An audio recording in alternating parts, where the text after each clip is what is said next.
figure out which way to sit. We be live. We are live. Okay. Hi everyone. Hello. We're going to be discussing the latest news on atheism, secularism, politics, religion, culture, All of it. cooking. No, wait, no. No. Superstition. Superstition. Yes. Free expression. Anyways, free expression. Yeah. Politics. Human rights, Human rights. the law. Yes. Yeah, and anything else in between. So should we just go to the first? Oh, by the way, make sure you subscribe to our newsletter because our blasphemous art is getting juicier and juicier and juicier. I don't know how. I thought our artist was good, but right? We tell her this all the time. Every new art piece, I'm like, how do you top yourself? I just saw the draft of our next art. I know, me too. I was like, woo! Yeah, our blasphemous art is so beautiful. By the way, a lot of people are asking us like, what? Oh, this is not offending us. Try harder. Like, we're not trying to offend you, you idiots. We're having fun, right? If you get offended, that's just a bonus. But that's just like if you get. By the way, most people who come and say like we're not offended, ha ha ha, they're usually the most offended ones. They're just like burning so much inside, but they're trying to be like mask it. But it doesn't really matter. Like we are so amazed that we get to make beautiful art, even if and this is our job now. And even if nobody looked at it, the fact that we get to enjoy these art, we're like, it's amazing that we get so many patrons supporting us, make and be able to tell stories. Because not only we're making art, now our art has stories behind our art, our blasphemous art, right? So if you guys, and we're giving it away for free. We're giving it away. We're getting the safe for work version, the ones without nudity. Our newsletter subscribers get that for free. The ones that have nudity, the ones that are not safe for work, our patrons get that because they're the ones that are making the art possible, right? So they get the extra special version of the art. But again, if you want the free version, subscribe to our newsletter. We send you all link in the description. You get all our art for free. Oh, Daniel is saying Daniel is saying I'm seriously digging the art. I say definitely keep it up. Hi Daniel, it's good to see you guys. Daniel is one of the founders and he runs the Atheists Against Pseudoscientific Nonsense page. Right. So if you're interested in like debunking woo-woo stuff, go check him out. Oh wow, so interesting. Yeah. But okay, but here's one more thing about our art I want to mention is that it's going beyond us just like a lot of people are like, why are you mocking our religions? First of all, we do mock religion, but the art is not doing that. The art, in fact, is making the religion more interesting and sexier, right? And I'm like, oh, like why are you guys mocking religion? Like, first of all, there's nothing wrong with mocking religion. We do that on our spare time, but we're not doing that with the art. We're doing the art is actually like, how could you not see that as a celebration of these stories? It's so beautiful. Like religion, like Christians, Jews, Muslims, Hindus, they need to come to us and be like, oh my God, we thought our religion was like interesting, but now you guys made it. How did you make our religion so much? This is the icing on the cake. Yeah, they have to be atheists. thanking us. They have to be like, thank you, Atheist Republic, for sexing up our religion, right? So by the way, you're welcome. And yeah, but now we're progressing into like we don't want to just make art, we want to tell stories, and we're using the art as a way to express ourselves with art, but also tell stories, which is so much fun. I never thought I would have I thought my job was fun, but now it's a lot more fun than before. Anyways, let's go. Can we clap for the first news? I'm torn because somebody died. But it's not a loss to humanity. Oh. So. Oh my God. So I'm going to clap. Okay. First news. Okay. First news. On Buddhist monk chops off own head to please Buddha in Thailand. On April 15th, a 68-year-old monk, Thamakorn Wang Precha sacrificed himself as an offering to Buddha in the hope of being reincarnated as a higher spiritual being. His deceased body was found at the Wat Hu Hin Temple in Nong Bua, Lamphu province in northeastern Thailand. When Precha was used a makeshift guillotine next to a Buddhist statue to behead himself. The monk's nephew, Buncherd Bunrod, discovered the body. According to Buncherd, a slab of marble had been inscribed with his uncle's plans. Over 300 local devotees arrived at the temple to prepare the monk's body for a rite. His body was laid inside a coffin and his head was placed in a jar. Later, his remains were taken to the forest by his followers and family members for cremation. So this was just like wild. Can I just say though, can you imagine the fortitude that it must have taken to do that? Yeah. It's wild. It doesn't take that much fortitude. No, Susanna, but he can has you to Cut your own head off and stick it in a guillotine. It seems like he really stuck his neck out for Buddha. Oh, fuck it. I see what okay. Okay. Rivka, are you sure you're not a dad? I liked it.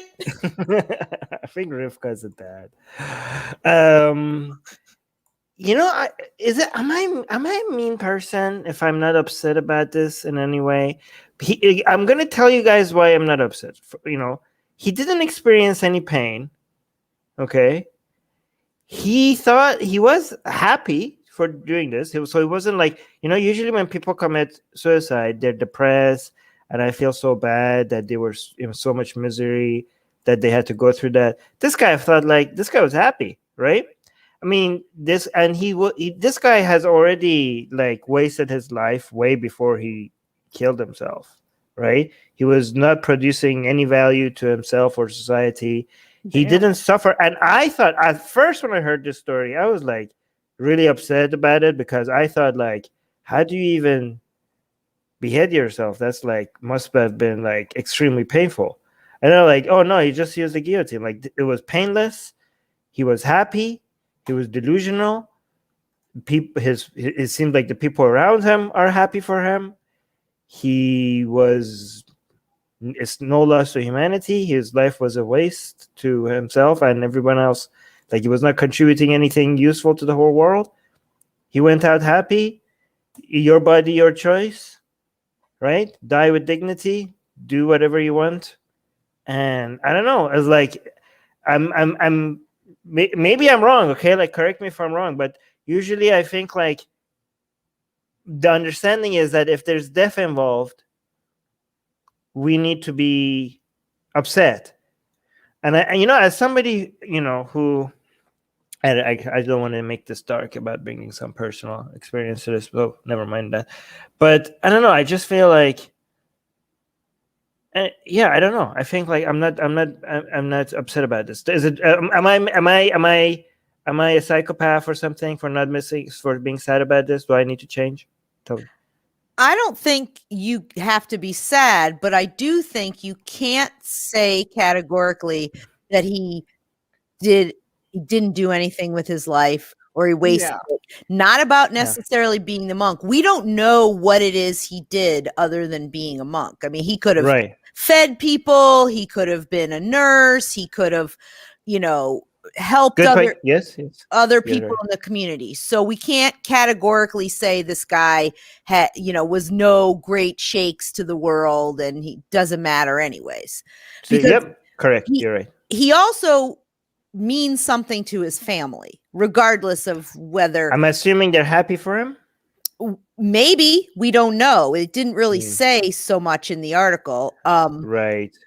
I also think it's interesting. He was planning this for 5 years. Mm-hmm. Right. So everybody was prepared for this as well. So it was maybe not like he may have not have told anyone. We don't know. That's unclear as well.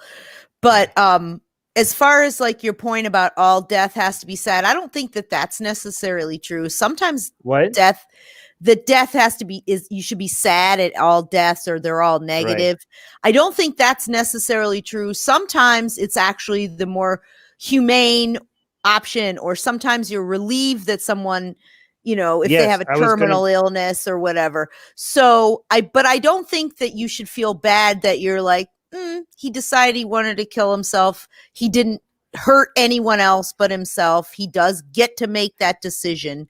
So and he didn't suffer, so that's good. Yeah. It was a guillotine. It's not like they're suffering about. No, but I'll also disagree with people in the live chat, people who are saying, oh, he deserved it because he's stupid. No, I don't think he deserved it because he's stupid. Like, I'm happy that nothing bad that he didn't suffer, right? Like, the fact that he wasn't upset about what's happened, the fact that he didn't do this because he was miserable, the fact that he didn't die sad, you know, I don't think like stupid people deserve misery. I want people to be happy. I want people to be happy, including stupid people. Okay. I don't want the world to become a better place just for smart people. I want the world to become a better, happier place for everyone, including idiots. Right. So I'm not saying like, haha, you're an idiot, you deserve it. No.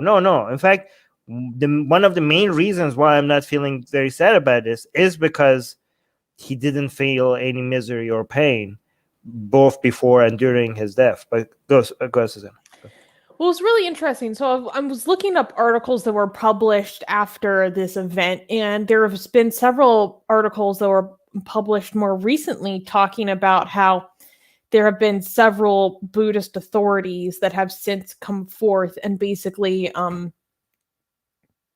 condemned what he did, saying that this basically like he was mistaken in his interpretation of like scripture. This was a thing to do. Like they're basically saying this is like innovation, you know, like they don't validate his methods. And in fact, they're going to be adding that the government authority would redistribute the correct beheading-free teachings to temples nationwide. So now they're going to be like doing education on this, or that's what it sounds like. Beheading-free teachings, amazing. The way that they phrased that was something. Yeah, that's kind of funny. They need to have the Buddhist teachings and have a stamp that says beheading-free and stamp it as like this. This Buddhist teaching has been marked as beheading free. Wait, but I want to continue. So, quote, temple executives and abbots should review their practices and look after other monks in their temples. This incident is possible evidence of neglecting to do so. We have to prevent such unpleasant situations from happening again. So, why? It's their choice. It's their body, their choice. So he believed that dying this way would grant him enlightenment and make him into a Buddha in the next lifetime. And where did he get that from? I don't remember any part of Buddhism that teaches you that. It's not clear. I wonder if it's like some of the old animistic religions that are mixed up in Buddhism, because you find that in some places. You know, so it could possibly be that kind of, you know, more regional, specific. But what's interesting is that, so like this photo right here of, I think other sources have said it's like either Buddhist or it's Indra, but like a statue of this guy holding his own head. So apparently he actually did it slightly behind this statue. And you don't see it in this picture, but I'm looking at other pictures of his guillotine. It's like this wooden kind of pyramid thing stacked together.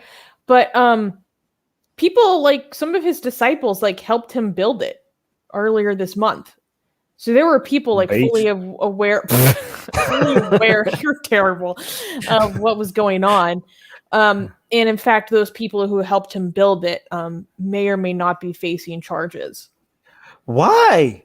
They didn't pull the lever. Like, he did it himself. Suicide is illegal in some place. Like, I don't know. They don't obviously can't press charges against the person who commits the act, but it is in a lot of places against the law. And according to his brothers and his followers, like he was completely lucid and not mentally ill. Yeah, and I have experience with, but anyways, I don't want to get into that. The statue though is on point. Look at it. It's it is a cool statue. It is a cool statue, and it has blood included, dripping from the neck. It's pretty. Is this supposed to mean like he's gifting his head to Buddha, like as an offering? Is that what it's supposed to mean? Well, across the different news sources I've seen from this, it's not clear to me like there's different sources say different things about what this statue is. Some say that it's like just a Buddhist god. Some say that it's Indra, which is a god originally from Hinduism, I believe. But I'm going to take a leap and say that the guy holding his own decapitated head, like but putting it forward like in these prayer hands, is like probably symbolizes like death of ego. And that's probably what a lot of this represented to him, because it was to reach nirvana.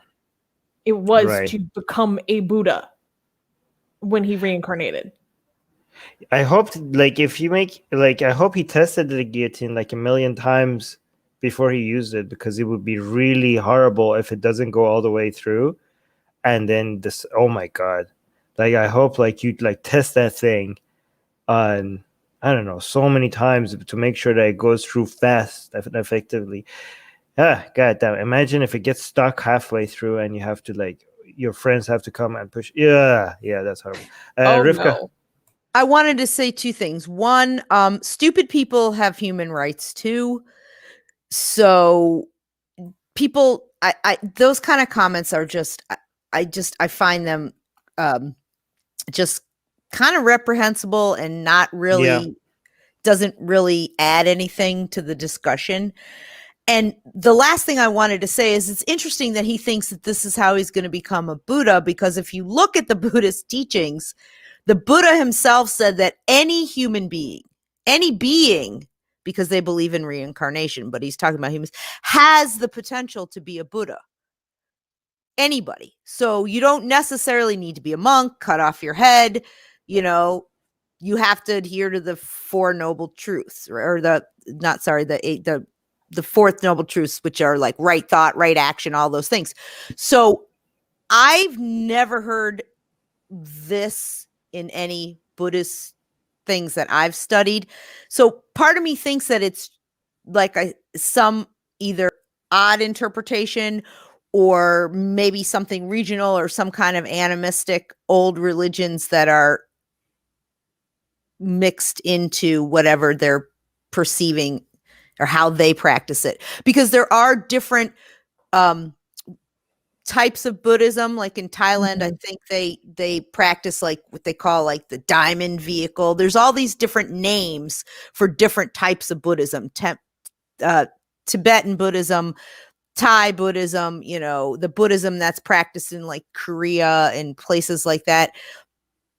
So it's very possible that it's something more regional or specific to this group of monks. Well, in fact, I may have an answer for you. So like I said, a bunch of monks have come forward and said that this is like a mistake. This isn't like their canon, so to speak. One monk said that he'd never encountered any scripture that can encourage self-decapitation, arguing that Dhammakorn could be the first in the country or even the world to behead himself for enlightenment. However, a pagan practitioner, Atiwan Kongsorn, owner of the Bangkok Occult Cafe, said today that those who really understand religion and spirituality would understand that self-mutilation and harm aren't new, and people shouldn't rush to condemn the monk as sinful. He said that Buddhist monks used to gouge out their eyes, leap into fires, and drink poison to attain higher knowledge. So it seems like there is a historical precedent for this. Any report on whether or not he donated any organs? The answer is I have no idea. He's gonna need them in his next life, Armin. No, he's gonna get a new body. Like, what a waste that is. Like, imagine, like, at least you would be like, you could being like, oh yeah, you're so enlightened and you're so like selfless, and yet you're killing yourself, and it didn't even cross your mind to be like, oh, let me help some people before I take my exit. Like, maybe people do like gift my brain to some lab, my organs to some people. Like, isn't that like better enlightenment that you're that actually, yeah, maybe that would even be a noble reason to even be like, oh my God, this guy, maybe I don't know about his superstitious nonsense, but just from a utilitarian perspective, he ended his own life to gift life to other people. That would be so respectable. It I mean, may I'm not not saying have go been do this. possible. It may not have been possible because depending on how long he was laying there with no head, those organs have to be harvested immediately. So my point is, it might not have been possible for them to have done that. Yes, it would have been if he notified people that he's doing this. They take organ donations from people that are in car accidents. I understand that. I'm saying, okay, I need to finish my thought. Can I finish my sentence? Yeah, I know, but I'm just saying that even people that are their car accidents are completely not, completely not. Nobody knows when it's going to happen. There's still enough time for it to get to the hospital in time for their organs to be used.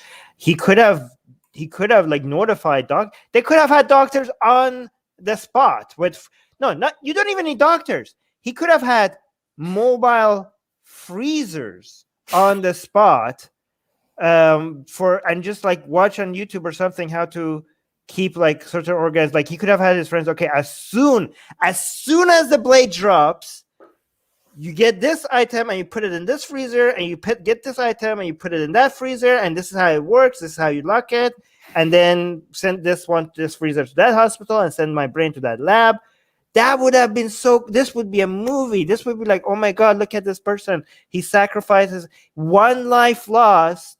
I don't know, 5 or 6 lives saved. This would be true enlightenment. See, this is Buddhist. This is Buddhist enlightenment versus utilitarian enlightenment. See, utilitarian enlightenment is superior to Buddhist enlightenment. See how we did that? See how we managed to reduce harm? If I ever decide to go, that's what I'm going to do. What do you guys think? You're going to build your own guillotine? No, but I don't know. I'm just saying that I'm just going to make sure that my body parts don't go to waste like this guy. Well, yeah, usually you can put it on your license or in your will or whatever that happens. But yeah, I don't know if he had anybody with him when it happened, or they just knew it was going to happen.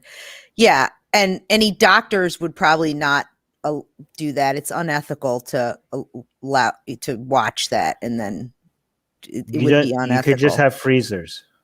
But you have to remove the organs properly. But this is getting into the weeds. Yes. Oh my God. Okay. Wait, hold on. Let me. He could have set it up when the blade of the guillotine fell. There was a cooler beneath him. It's open, and then when his body landed in there, the top would flop over. They could have frozen okay, I'm pretty sure the people around him are not going to get extra charges for putting his entire body in a freezer after he died. People are like, oh my, yes, you're getting one charge for building the guillotine, but you're getting an extra charge. It's not a freezer though; it's a cooler. It has to be kept at a specific, because if you freeze it, that will destroy the organs, the tissue. A cooler, then. Oh my God! All right. Can we clap for the next news? Yes. Oh, next news. Next news. New study links evangelical Christianity to phallic insecurity.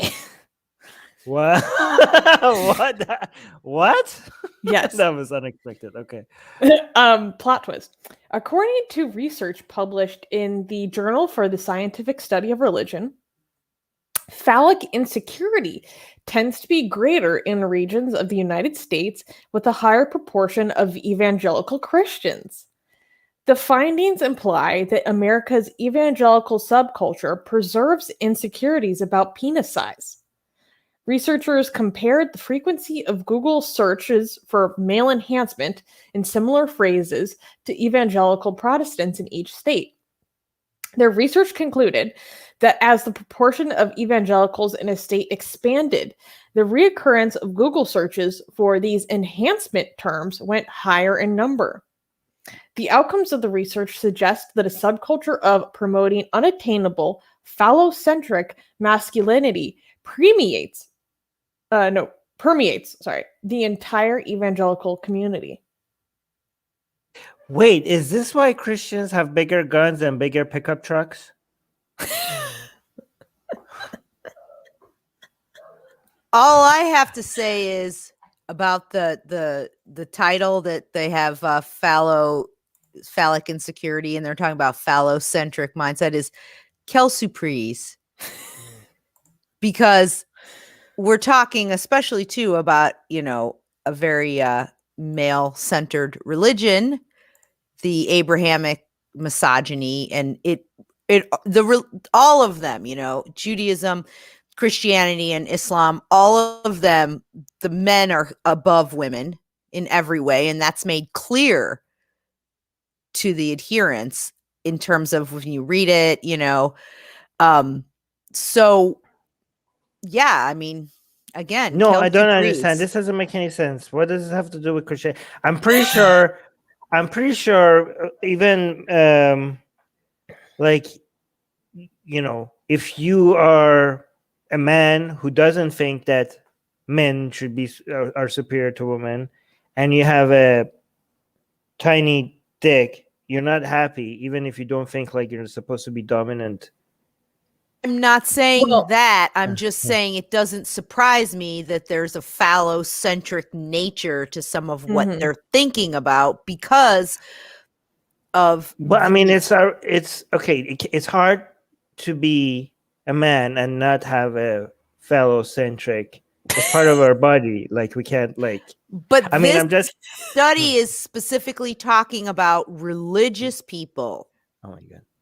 Yeah, I know. I'm just saying that as somebody who's not very religious, I could tell you that it's very important. Have a phallocentric mind. Yes, I do, because it's very important to us, okay? This is very important to us because, a lot of so I don't know, maybe I'm a closeted evangelical or closeted misogynist. I don't know. I don't know. But I don't know. There must be. What is your theory, Susanna? What's the reason? Here's some background from the authors. So the authors of the study plan to test if dedication to the evangelical communities may cause men to be more insecure, especially since much of the evangelical dogma pertains to having adequately sized penises. Evangelicals talk a great deal about the complementarity of the sexes, according to the author, or the idea that men and women were each created for their particular roles to benefit the entire community. Quote, which is what Rivka was saying. Quote, wait, so non-religious... Wait, let me finish. Okay. Quote, writings of prominent evangelical thought leaders have for decades relied on phallic symbolism and even explicit phallic references to either valorize physical strength or, more often in the negative, castigate Christian men for their lack of manliness, wrote the authors. Our findings provide important insight into the evangelical views that equate masculine worth to their physical size and strength, either centering or symbolized by the penis. Okay, this is stupid. I don't understand. So non-religious men are not worried about being able to please a woman and play their role in a bedroom, and they don't care about... No, that's not what they're arguing. That is not what they're arguing. They're specifically talking about this particular group. It appears from their study that they have phallic insecurity as it relates to the dogma and the tenets and the things that they're taught, or what is important in that particular subculture. Okay, it is important though. Okay, what I'm saying is that maybe the insecurity. Okay, I think it's. You know what, Armin? You keep talking, people are going to think you have phallic insecurity. No. It's the. In fact, the opposite. It's the opposite. But anyways, I'm not talking about.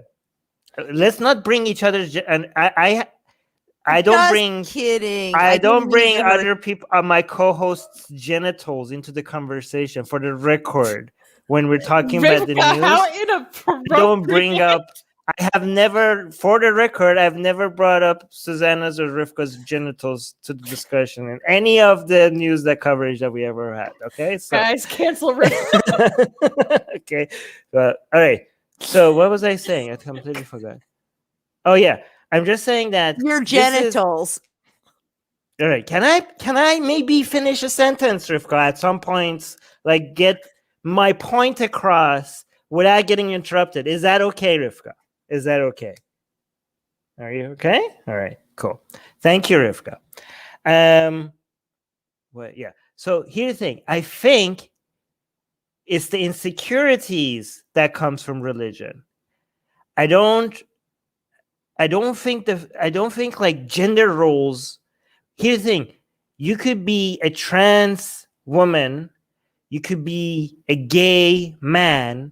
You could be a straight cis man, and be very proud of your genitals, okay?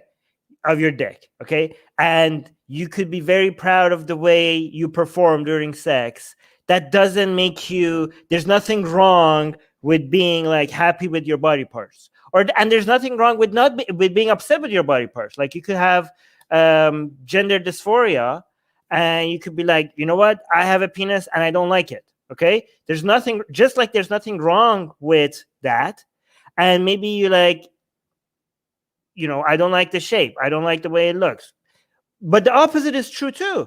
There's nothing wrong with being like, oh my God, look at my, like, woman could be like, look at my boobs. Oh my God, my boobs look so sexy. Or my butt looks so sexy. Or man could be like, oh my God, I really like how big my dick looks, right? Every time I have sex, I get compliments, right? Women seem to be extremely happy every time I have sex, right? You could be like, I'm so happy that I have that. And I'm so happy that it makes people happy when I have sex, right? There's nothing wrong. Like, let's not tell people who have dicks that if you are very happy with your body parts, there's something that you're being phallic centric, okay? There's nothing wrong. Let me finish my point. There's nothing wrong with that, okay? Also, there's nothing wrong with some people who want to be like, oh, I wish it was just like women who like say like, I wish my boobs were a little bit bigger, right? If somebody is thinking like, oh, I wish my dick was bigger, there's nothing wrong with that either, right? The problem I think with religion is it's not the fact that it makes people phallic centric or like makes them wonder about their body parts. There's nothing wrong with that. I think it just gives them more insecurities in general. That's what I think is happening, but I'm not sure. Susanna. Okay. None of the authors are arguing that any of these things are wrong. Okay. They're not arguing that being phallocentric is wrong. I didn't say that they said that. And also, Dolly, Dolly in the live chat, I didn't even make my point. So shut up when you tell me, Armin, when we get your point. I only finished my point. So I don't understand what you're talking about. Anyway, Susanna, go on. They're just looking at like comparative findings. It's like, okay, like there are a higher proportion of evangelical Christians in this state. We see a higher percentage of these types of search results, like in these states as well. It's like a very loose correlation, to be honest. I didn't have time to read the article myself, but that was the impression I got from reading summaries of the article. I think I got my theory. I know what is happening. Oh boy. I think why, oh boy, this guy, these are not taboo topics. There's nothing like people are like, oh my god, as if we're talking about guys. If any of you in the live chat thinking like, oh my god, this is crazy, you talking about sex hasn't become something normal to you, and that's why a lot of people are like freaking out when we talk about stuff like this. Okay, maybe you need to look about your religious background and how you have been handling talking about sex, and how, I see a lot of people in the live chat are losing their minds. Okay. I think, again, this is my hypothesis. Okay. If this data is true, I don't even know if this is a good research. We have a lot of research out there that have terrible methodology, bad sample sizes, bad data collection methods. So all of us are assuming that this research is good. It might not be. Okay. If this research is good, my hypothesis is lower interaction with sexual interactions makes you not have gotten feedback about your body parts. That's what I think is happening. Okay. So as people who are maybe don't see sex as taboo, maybe because they got a hang of how to please other people, they feel more confident, because the less sex you have, the less am I good? Are people going to be happy? How it's going to be like? But once you heard a certain number and you get a hang of it, like, okay, this is how I'm viewed. This is what I know how to do. This is maybe what I'm not good at. And you get your answers at, how you're perceived and how you can perform, right? So maybe because you have had more experience, you're wondering about it less because you know the answer. I think that's my hypothesis right now. People who are more Christians, they have had less sexual interactions, so they constantly wonder about if they're going to be any good in bed, especially men, right? That's my theory. Okay, not theory, hypothesis, and I think it's a really good one. What do you think about this hypothesis? I think that's a pretty good theory. I mean, it makes a lot of sense. The authors of this interpret this much more to be a subcultural finding, like to the extent that a subculture promotes unattainable phallocentric masculinity (parentheses, which we argue is likely stronger among evangelicals), pervades the entire community, more men will internalize that ideal and look for remedies to address this privately felt need. So in a way, I think that kind of does speak to what you were saying. Like, this is something that they try to look to fix, quote unquote, like in private. Yeah. I mean, I could say by personal experience, I used to search for things on how to do this, how to do that, way earlier during my teen years, and now I search for them a lot less, right? So maybe if I had less sexual interactions, I would still be searching for these things, right? It wouldn't just be like, oh, what's a good size? It would be other things as well. It would be like how to do this, how to do that. What do women like when you do this? I would probably be searching those things more often right now as well. So it wouldn't just be that; it would be everything I would be searching. So I think, go on. The Rapid Atheist has a good comment. He's saying, as a former minister in evangelicalism, there's a lot of obsession with sexual issues, which is not resolved because you can't talk about this. I can actually see this as true. And there was another good comment. A lot of people get into church because they feel insecure in the rest of their lives. I would assume sex would be part of that, as well as the taboo nature of the topic within the churches. Yeah. All right. Okay. Yeah. By the way, this is an important point, by the way, not to, a lot of us, a lot of atheists, especially out there from our community, they say when they hear the words "study says," everything that comes after that, they take it as gospel. All right. Be careful. There's a crap ton of bad studies out there, right? Yeah. Don't just like the religious people say, take the Bible or the Quran as like, oh my, undisputed like word from God that cannot be challenged. Do not treat anything that says study says, like, oh my God, study says, there you go. No questions anymore. Right? Yeah. All right. Can we clap for the next news? Yeah, let's do it just because it's kind of silly. Next news. Next news. Iranian TV censors UK football match to hide female referee in shorts. Hide your eyes. Hide your eyes, children. Iranian state-run TV broadcasting channels censored the Premier League football match between Tottenham Hotspur and Manchester United on April 11th over 100 times. The reason behind the censorship was the presence of a female referee in shorts.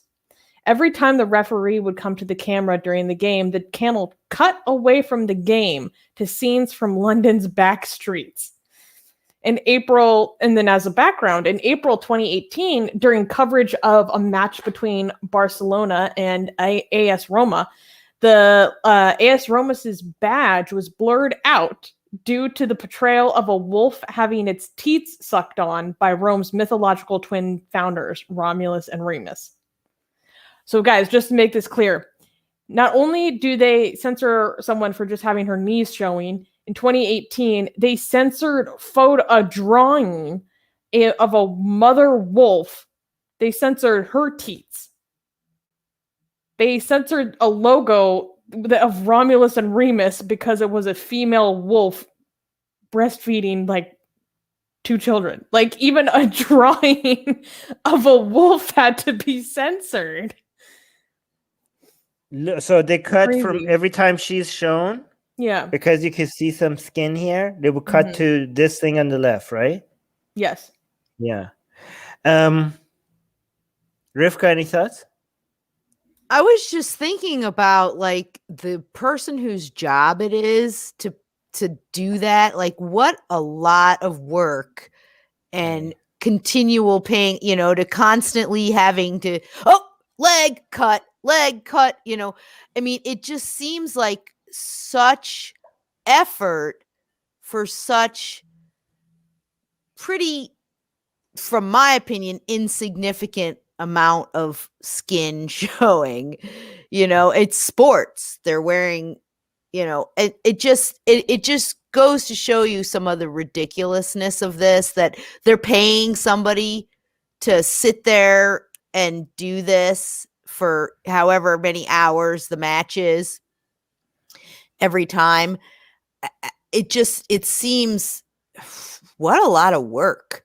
When they realize it's a female referee, they're like, yeah. And I mean, it just reminds me of how much work religion can be. They're creating jobs. Right. And especially, I mean, a lot of the work falls on women, obeying and keeping the house and following these rules. But it hit me that way because that was my perception as a kid of Judaism, as a girl, is that it meant work. The work that I needed to do and the work that I had to do to maintain this and the work you have to do to follow all these rules. And so when I was thinking about this person cutting back and forth continuously over 100 times, like it's such a ridiculous amount of work. And it just made me think about how I felt about this extra things that you have to include in your life that are so much effort and work for ridiculousness. Okay, so a few points. I kind of like the idea of, because in Iran, the Islam is the second religion. Okay, the main religion, the number one religion, is soccer, right? That is like there are more people loyal to soccer than they are to Islam in Iran, right? And they follow all, their favorite teams, especially European teams and everything. So if you want to start a revolution in Iran, because here's the thing, this is like new to them, because usually like in Iran, when they cover soccer, they when it's male soccer, everybody, like the referee is male, the players are male, so it's very safe to show this in Iran, right? But now they have like these referees, and they're like, oh, what the hell? This is supposed to be like all men, like, but I mean, she doesn't have to be a man because she's just like, she's not part of this. So this might have been like, wait, what is this? What is happening? And they had to like constantly cut out every time she was shown. So if you want to start a revolution in Iran, if you want people to really come in the streets, just like put women in shorts all across the field everywhere. So it would be impossible. It would be impossible to cover soccer in Iran, and then there would be a revolution. Like there people, if the government TV stations cannot show like half the sport because they constantly come out, like people will not tolerate that. People in Iran will tolerate some of the most brutal things, but if you cut down their soccer, the government will fall overnight, right? So this is my solution. The only thing we had. The only thing left. No, what was so funny about this report was people talking about how people were freaking out about it during the game. Like they're trying to watch a game, and all of a sudden it cuts away to just show like some back alley of London, and they're like, "Are you fucking?" People are pulling their hairs out because they weren't seeing like, and this was because of one woman. So imagine how many people in Iran were pulling their hair out because they couldn't see the sport because it would keep cutting away. Put more women. I know I'm gonna get disowned by a whole bunch of Iranians because they're gonna like lose their soccer games, but just be like, hey, you were afraid of one woman in shorts. What about 10? Huh? What about 10 women in shorts? Huh? You don't need like all these like nuclear negotiations and all. You don't need that. Just defeat the Islamic Republic of Iran with women in shorts. Soccer. That's how you do it. By the way, I would be very offended if these were like these soccer players, these male soccer players. They're like, wait, so you think my legs are not sexy? Like you think like wait, you're gonna cut away from I worked hard her? on these. Like you're gonna cut away from her legs and you're not gonna cut away from my legs? Are my legs not good from Iranian national TV? Like what do I need to do for people to cut away from my legs? And one last point is some people say, oh my God, how deprived. Oh no, two more points. How deprived have to be, how your mind must be like so filthy and so, the level of degeneracy of these people that they think just like a little bit of skin is sexy. Hey, don't sex shame people, okay? It's a blessing if just a little bit of skin makes you horny, okay? That's not a curse. That is a blessing, okay? Okay, it's stupid for censoring it. Like if you find like women in shorts sexy, there's nothing wrong with that. I find women in shorts sexy, okay? If you feel like, oh my God, look at them, it's so bad. Just a little bit of skin makes them go horny. That's a good thing. More horniness is a good thing. The more horny you are in life, the more fun life is. Okay, don't demonize the people who are feeling horny. Demonize the people who are doing the censorship. Okay. Yeah. And what was I gonna say? Oh, also don't blame the people who are doing the censorship on the TV station. They just want to make sure they keep their job. Like they want to just. Like it's the government, okay? Like the people are like, oh my God, they're showing a woman. I need to cut out from this. They will like, if they don't do that, tomorrow somebody's going to show up at their TV station. They're going to like, what is this degeneracy you're showing to the entire nation, right? So it's not really their fault. They're just trying to keep their job. It's the government's fault. It's Islam's fault as well, right? Anything in the live chat that we need to look at? Oh my God, people are just saying that you're horny. Okay, they're saying I'm too horny now. Always. Why just now? What the hell? You guys don't know me. Don't besmirch my good name. What? Just only now? What the hell? God, you kill me. Okay, cool. The moral of today's show is be horny and proud of it. Be proud of your horniness. Okay, life is boring if you're not horny. Okay. I mean, Shiva was saying, you think Armin is horny now? Wait till you see him play soccer. All right.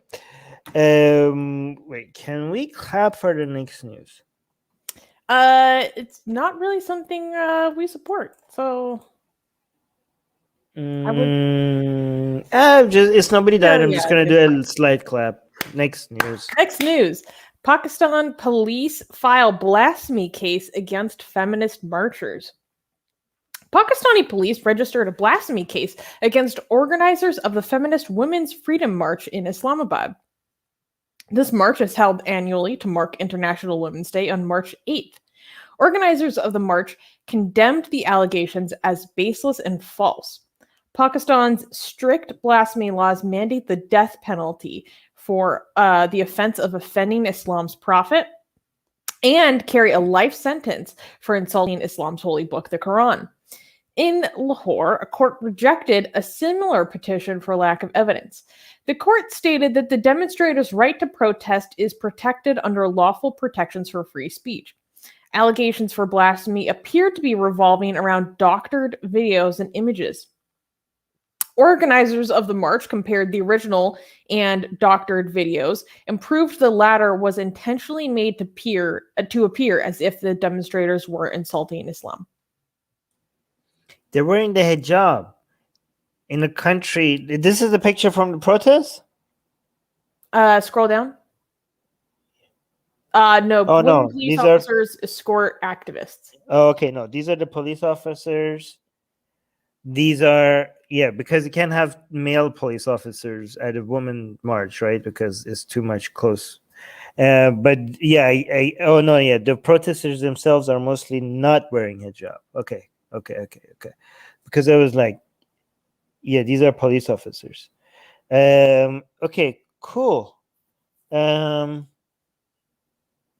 So somebody doctored their image to make them look like they were committing blasphemy? Oh yeah, I remember when the march first happened back in the beginning of March. It was huge. It was circulating constantly around Twitter. Like they were cutting things out of videos. They were photoshopping signs that they were supposed to be carrying. They were taking clips of what they were saying out of context to try to make it seem like they were insulting the Prophet Muhammad. Like, it's really messed up because that's such a dangerous game to play in Pakistan. Yeah. Like, someone could easily get killed over you faking an allegation like this. Yeah, I mean, it's being more and more often is being used as a weapon. What do you think, Rivka? Well, I was going to say that it just shows the level that these guys or these people are at. So instead of just coming right out and saying we're against women's rights, which is basically it, they need to fake these videos so they have some faux evidence of some air stats crime, because they're so just against the concept of these women themselves deciding that we're going to make a march and we're going to talk about our rights, that, it's really infuriating. And I do think you're right that people are using it exactly as a way of revenge, a way of punishing people, a way of, if there's jealousies or arguments between people, that's the whole thing about these laws. Not only are they bad because blasphemy is a victimless crime, it shouldn't even be a crime, but it's a way that people can use government force against someone they don't like, someone they covet their property, all of these things. It allows for that because it's so amorphous about, I heard you said this, or I felt you. So yeah, it's very, very dangerous because, as we see often, a lot of times these don't even make it to court. People are using extrajudicial violence against people who have just been accused. Right. So here's an interesting thought. The main point of these women marches is to bring attention to this woman's situation in a country like Pakistan, right? And the people who were trying to accuse them of blasphemy, that means that they couldn't find anything that they were doing that could be used against them, right? The fact that they had to go Photoshop this, like there was nothing within the law or within their authority or whatever that they could use to, to incite any government action against them. So that's why they had to do this. And by doing that, this is getting like I don't know if just a mere feminist march in Pakistan would get this much attention. The reason why this feminist march now is getting a lot of attention is for the fact that these people try to accuse them of blasphemy.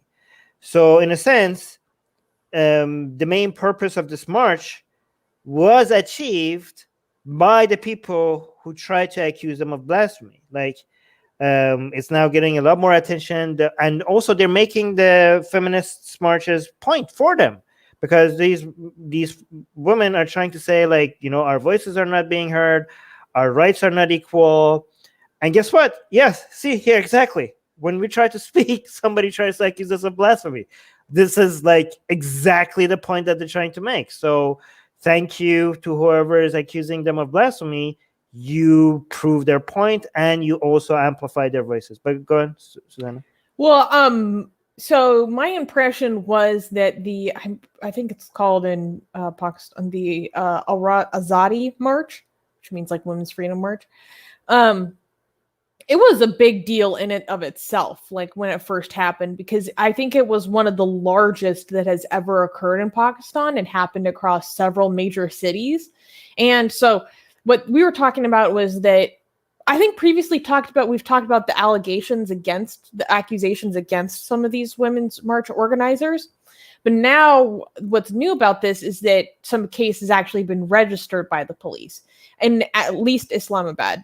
A similar one was dismissed in Lahore. So it's interesting to see like where it stands and where it doesn't. And it was such a huge deal because like the organizers or just participants of this march have been receiving like death and rape threats ever since they participated, even from leading newspapers like the Daily Ummat, which refer to them as prostitutes and whores, for marching, for their participation. And what's interesting, though, is that according to what I'm reading, the allegations that have been registered against various organizers in Islamabad are from pictures or incidents from different cities. Quote, additionally, the incidents which are being falsely framed as blasphemous in these charges are not even from the Islamabad march, and the allegations regarding them have been thoroughly debunked by both media outlets and the respective city chapters where they came up. So they're like taking photos of women or participants from like other cities across the country and then like blaming some local organizers for that, holding them responsible for it, even though it's likely just made up. And it's so clear that they're just using whatever tools are available to them to harass and intimidate women. Like, to me, it seems pretty clear that that's what this comes down to. Like, they want to shame these women. They want to control them. They want to intimidate and make them fearful. And one of the easiest ways to do that would just be to slap a blasphemy allegation on them. And the organizers even say, like, by doing this, you guys are putting hundreds of women at risk. Interesting point here. Do you want to? Narumi Momose is saying, when you think about it, it's the people who photoshopped and video/voice edited anti-Islam statements on the women who engaged in blasphemy. It can be used against them. Yeah, because they went tables on them. Oh, snap. You're on to something. That is a great legal argument. Yeah, they went if it goes to court. they made blasphemous pictures to try to in their Holy attempt to crap. accuse these women of blasphemy. They created blasphemy. So Holy damn. You're on to something. you're onto something. And then Narumi does clarify, not that I support blasphemy laws. Yeah, I get that. But technically you could flip it and reverse it. Yeah. I mean, I wouldn't mind if they, I don't know, actually, would that make me a hypocrite? I don't know. I have to think about that. So the next news is a major do not clap. Ooh, okay. Next news. Okay. Parents let child die because God makes no mistakes.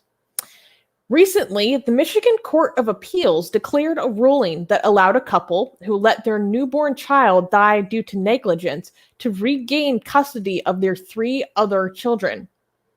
This decision is the latest update in a years-long saga involving a Christian couple whose child, Abigail Peland, died in 2017 after her medical needs were neglected by her parents. The parents belonged to 2 Pentecostal Christian groups called Free Saints Assembly and Faith Tech Ministries. The medical examiner later attributed the death to jaundice-related problems that were treatable.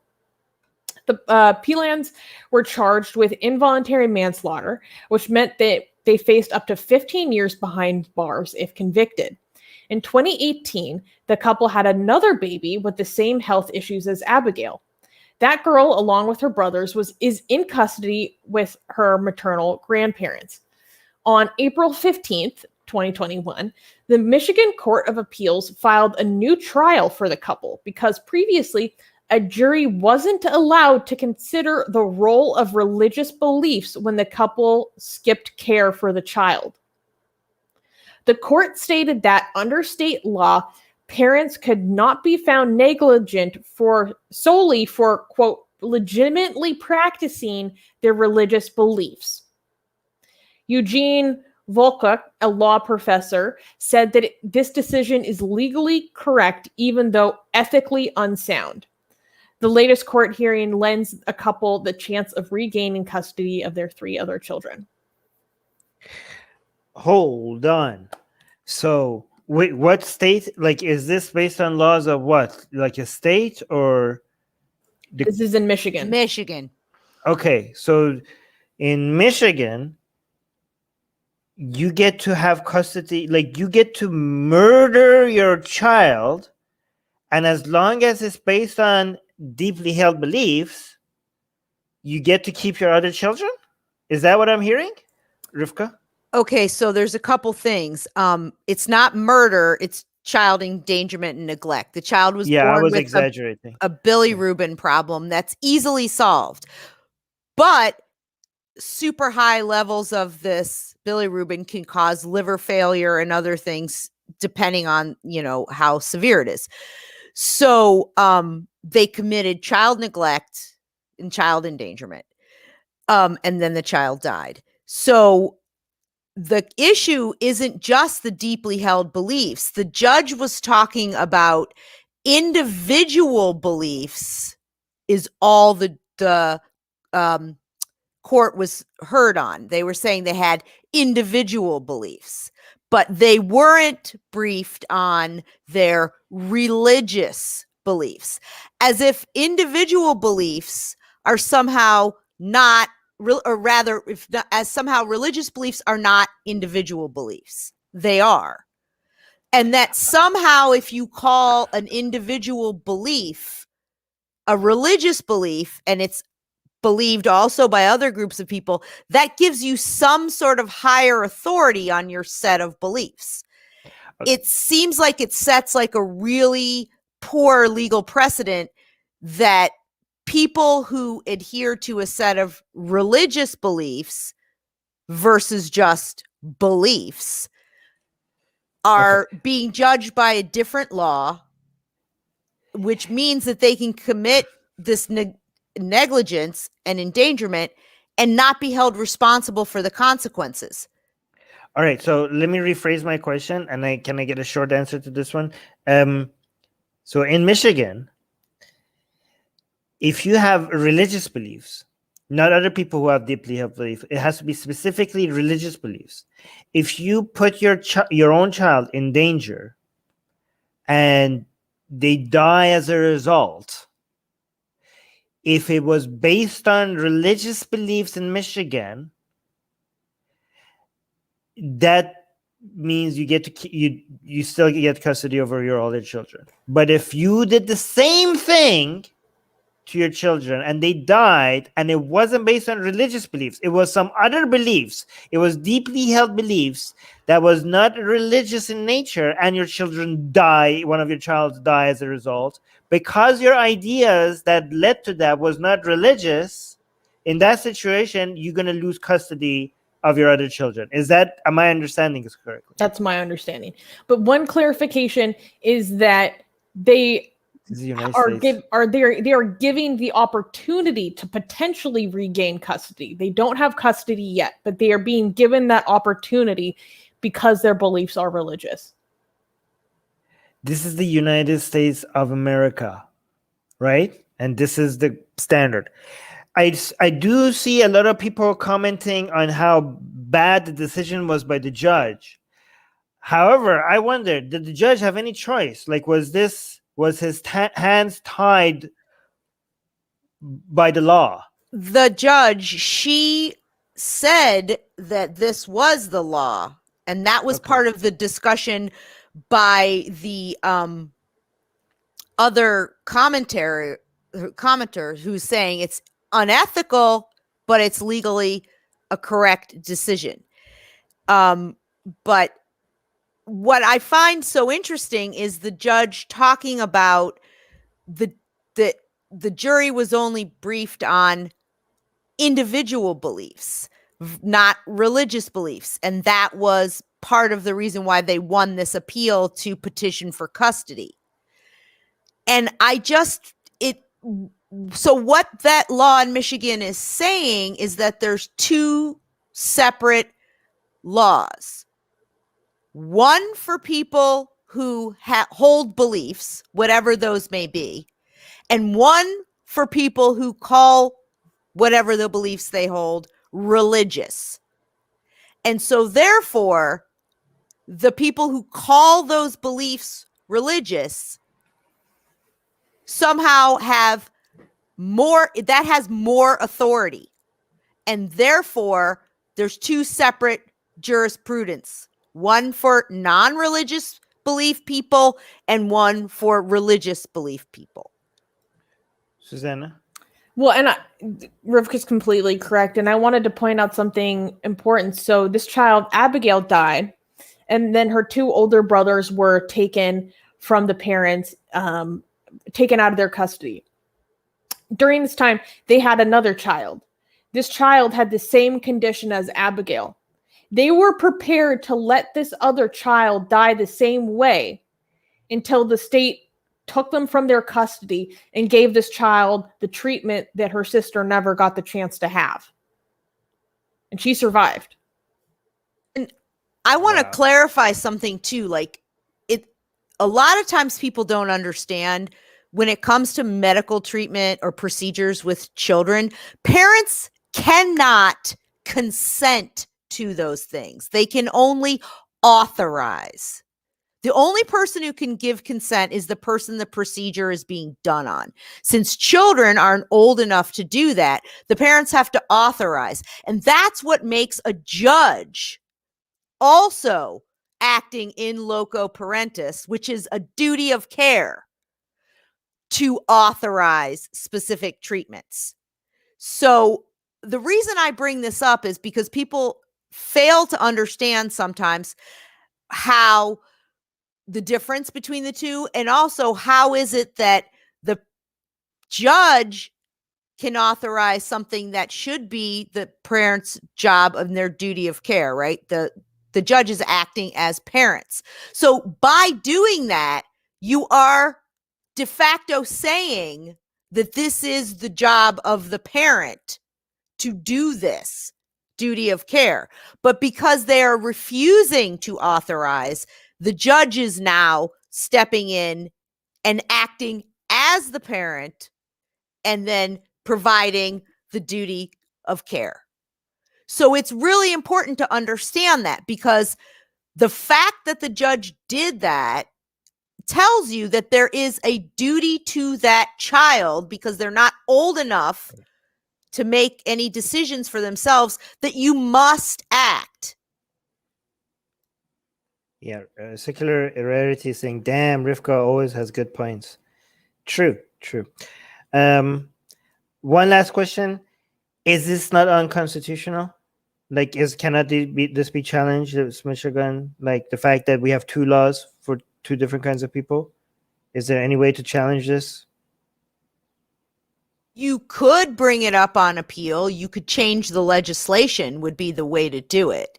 That would be the best way, is to change either. Now, I didn't read the Constitution of the state of Michigan, whether this is in the Constitution or whether this is just a specific statute, but that'd be the way to do it, is to remove that provision from the statutes, from the criminal statute or the legal statute. Well, I mean, it's in the, I'm not a legal expert, but I'm assuming treating people equally and not having religion in the government should be enough excuse for like an organization like the Freedom from Religion Foundation to challenge these state laws, bring it up with the Supreme Court. No?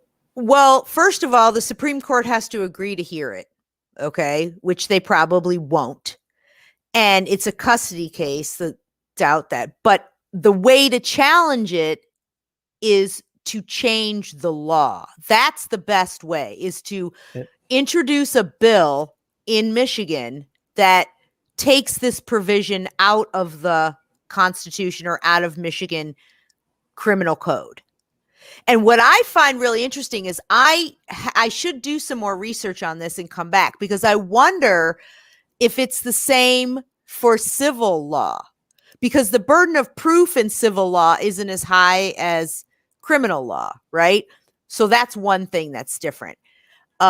There's other differences. So I'm just curious if you can be held civilly liable, because custody is a civil thing. The kid dying is a criminal thing. And they're still being tried on that too, for manslaughter. So sorry, I should have said, so if you can get out of something in civil court because you have religious beliefs, does that mean you can also use that argument in criminal court, since the burden of proof is much higher in criminal court? I don't know. It seems like a very poor precedent. It's very slippery slope. Because, if I had a religion that believed that I needed to kill my children when they reach puberty, and I had a group of people that also believe that, would I then be allowed to do that and then have more children? Would the state allow me to do that? So I find this just so strange and absolutely horrific, because this is a child we're talking about. This isn't someone who chose as an adult not to go get medical attention, right? And people are always, particularly politicians and judges and religious people, are talking about the children. We got to care about the children. Now, here's a clear example of someone who potentially was going to let this exact same situation of neglect and endangerment happen a second time. And the state is saying, well, we may allow you to petition to get your children back so it'll happen again, or have another baby and we won't take it away because you have a religious belief. But I really think what's so really interesting and important is the judge's focus on individual beliefs versus religious beliefs, because religious beliefs are individual beliefs.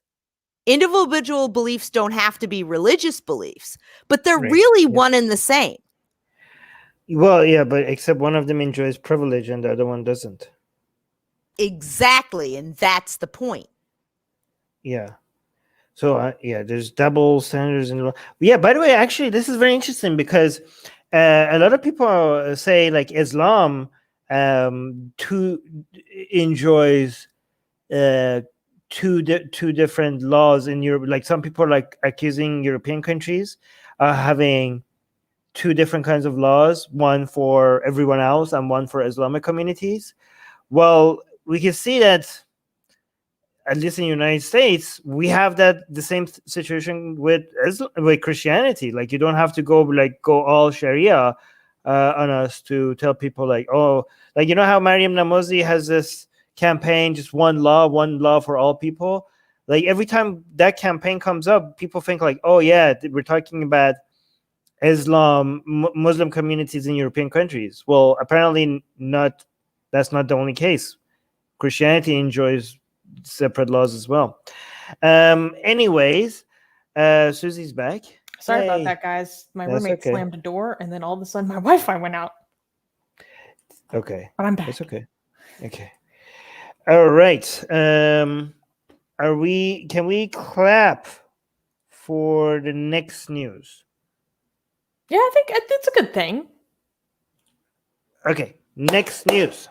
Next news. French minister calls for security at mosques after attack. So obviously we are celebrating, the security for all. The security part, not the attack part. Not the attack part. Yeah, okay. Just to make that clear.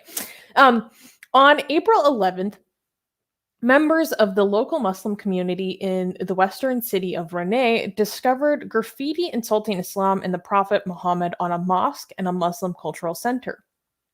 The graffiti references restarting the Crusades and a call for Catholicism to be made the state religion.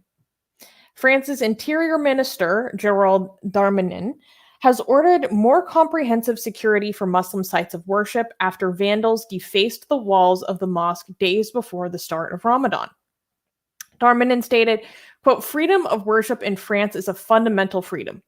The door of a mosque was destroyed by arsonists on the night of April 15th in the western city of Nantes." President of the National Observatory Against Islamophobia, Abdallah Zekri, criticized what he called an anti-Islam climate. I just want to make one comment. It's so interesting that this person said making Catholicism the state religion of France, because it was, and it may actually still be on the books. I don't know, despite the laïcité. But I'm just like, do you not realize where you live, person? You know, like, I mean, the Crusades and all of that, the Enlightenment was a rejection of all of that. And most of French law, literature, their philosophy, their thinking, I just find it it's just prejudice. But then the other thing is that, so now so many places of worship in France have to have security. Now, I don't know if it's going to take to the level that they have at synagogues, but, it's just really sad to me that all these people need, guards in order to go do whatever it is they do or want to do. If I was fighting against segregation and a spread of radical views coming from Islam in my country, I would go out of my way to make Muslims feel as safe as possible, just to be able to show the difference between fighting ideas and fighting groups of people. Like, if you want to, because you can tell people, like, a lot of people don't understand this, no matter how much we tell them, right? We tell people, like, you know what, we hate your ideas, but we want to protect your rights. We want to defend you as humans. We support you as humans. We think you have the right to believe whatever you want to believe. We will fight those ideas, but we don't fight your rights to believe in those ideas. We want your security. We want your safety. We want your happiness. You could challenge our ideas. We challenge your ideas. But saying these things, it doesn't work, right? Like a lot of Muslims and non-Muslims don't understand the difference between us attacking them as individuals or us attacking their ideas, right? So instead of talking about it, you have to show. The only way to demonstrate that is to show it, right? And given how hard that is for people to understand, you have to, I think, do extra to show it. Like you have to. If I was like in charge of France, I would be going heavy against Islamic indoctrination of children, like so aggressive. But at the same time, I will signal to Muslims that as much as I can, that they are French, that this is their country, that if anybody's coming at you to hurt you, you will be protected. I want every Muslim in France to feel like they have their own personal, every Muslim has their own, I'm exaggerating, but I want every Muslim in France to think like the government is providing them with their own personal bodyguard everywhere they go. I want Muslims in France to feel that they are the safest Muslims on this planet. Like no Muslim anywhere in the world is as safe as a Muslim that lives in France. That's what I want them to feel like. Anyways, Susanna. Well, it's actually very fitting that you say that because so this person who gave a comment and who was addressing reporters is the Minister of Interior, Gerald Darmanin, who, if you guys have been following the anti-separatism bills that have been put forth in France, Gerard Darmanin is one of the most vocal proponents of these anti-separatism bills. Like most of the conversation surrounding these bills reports involve him, his statements on it. Like he's a very key figure in these anti-separatism bills, you know, which are to fight Islamism, right? So he's also the same guy who, if you scroll down in this article, you can see a little embedded tweet. But the translation is, he's saying, I am in Rennes this evening to demonstrate the government's solidarity with the Muslims of our country. The anti-Muslim inscriptions that have been inscribed on this cultural and religious center are unacceptable. And then once again, freedom of France is a fundamental freedom. Freedom of worship in France is a fundamental freedom. Freedom of all ideas. And then he continued saying he has asked the French police and the local forces that police smaller towns and rural areas to strengthen vigilance around Muslim places at worship and at the dawn of Ramadan. So I think this is a really good thing to hear coming from him, especially since he is such a vocal proponent and key figure in the anti-Islamist separatism legislation. I also think that's a really good way also to make people understand what secularism does for religious people. It's not just, we're not talking about state atheism and no one should believe anything.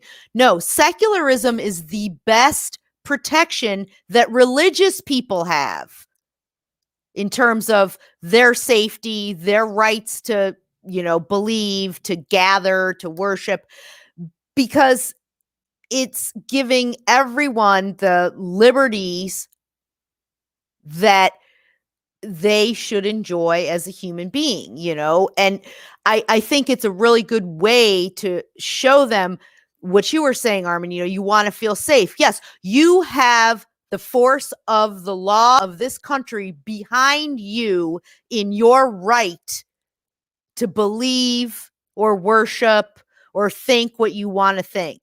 Just like you should have the force of the law behind the countries who support you to say whatever you think. That's different than incitement. Okay, let's make sure people understand that. I want to be clear. But that's what secularism does for people. It gives them the security that they deserve.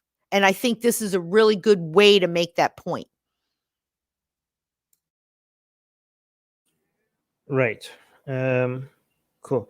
Marcia, why every time I see Marcia's name, I feel like America? Like, okay. Merc. Merc. Armin, the idealism you talk about may not work for religion because different religions don't understand secularism and are combative to other faiths, so it may not work. But here's the thing. Religions are not people. Religious people completely have better, are not just one-dimensional robots that understand nothing but the religion. Religious people are fully capable of understanding things that are beyond just their religion. People are not just influenced only by their religion and nothing else. People are multidimensional and they're affected by many, many different things. So even if certain concepts don't exist within a religion, that doesn't mean that the religious people are beyond understanding certain concepts. I also, yeah, go on. I just wanted to respond to what you said, or to Marcy's comment, that I think actually secularism will work because it shows all these different religious groups, whether they're combative with each other or not, or they don't like each other, that everyone is protected by the law to do and think as they please. So whether you like me or not doesn't matter. I'm protected from attacks and harassment and bigotry and all these things, just as you are. Actually, Rivka, you're so right, because maybe not always, but maybe not in France, but in many, many cases, religious people are the first people to understand the value of secularism when they're the minority, right? It's usually religious people are anti. I know in France it's different, but usually religious people are anti-secularism when their religion is the majority. But secularism is something that religious minorities definitely understand the value of because they are in direct benefit of it. So yeah, and I think the reason why people in certain countries like France might not understand the value of secularism is because of the segregation, right? So even if you're a minority, you feel like a majority because you're in your own community, so you don't understand the value and protections that secularism might bring to you. So that's why France might be different. Again, I don't actually know. Don't quote me on that because this is my guess. It's my hypothesis. I don't know that if that is true. I'm just guessing. I do want to mention my annoyance with this Al Jazeera article. The fact that they put this under the Islamophobia category, the fact that they even have that category annoys the crap out of me. I really like the fact that Canadian politicians were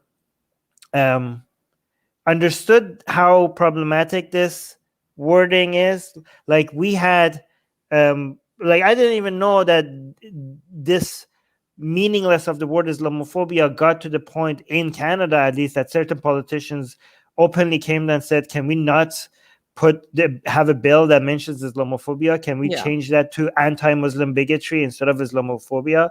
So that shows that what a high level of discourse. Like a lot of people think that when we say Islamophobia is a bad term, they think like we're denying the existence of anti-Muslim bigotry. We're not. As anti-Muslim bigotry is a major problem, but this whole phrasing of Islamophobia has been very useful to a lot of people who try to blur the lines between what it means to attack certain groups of people versus attacking certain ideology, because they're using the word Islam here instead of the word Muslim here. So this is this wording is very dangerous. And I actually clicked on that. And guess what? We should actually cover this. I clicked on it. They have a whole category of Islamophobia, and this was under that. And the main news I have under Islamophobia is Quilliam, the closing of Quilliam, and says the Quilliam Foundation has closed, but its toxic legacy remains. We should cover this. Yeah. We should cover this. I don't know if on its own stream or as part of a new segment, but we should cover this. Rivka, you had your hand up? Yeah, I just wanted to say, agree with what you were saying about the word Islamophobia. And also, I think that people who are so concerned that anytime you criticize the religion or question the ideas is, oh, you're against Muslims, you're supporting bigotry. What they don't realize is they're actually doing the work of these fundamentalists for them, and they're putting people in the boxes that they say the people who are criticizing ideas are doing. Because what that does is it makes everyone, and the fundamentalists want you to believe, is that all Muslims are religious, all Muslims are concerned about Islam. Everybody from a Islamic country has to be a religious person, has to be in agreement with all these precepts. It's like a secular blasphemy law. So, in Pakistan, they can throw you in jail or kill you for blasphemy. In the West, they'll shame you into shutting up. Yeah. And one thing I liked about the article was actually the interior minister's quote. He specifically says anti-Muslim attacks. So I was like, he's onto it. Got a good egg here. I don't know about the rest of his policies. Can we clap for the next news? Let's do it because it's nonsensical. Next news. Pakistani Prime Minister calls for the West to criminalize blasphemy against Islam. Wow. In true form. Imran Khan is back at it again. On April 19th.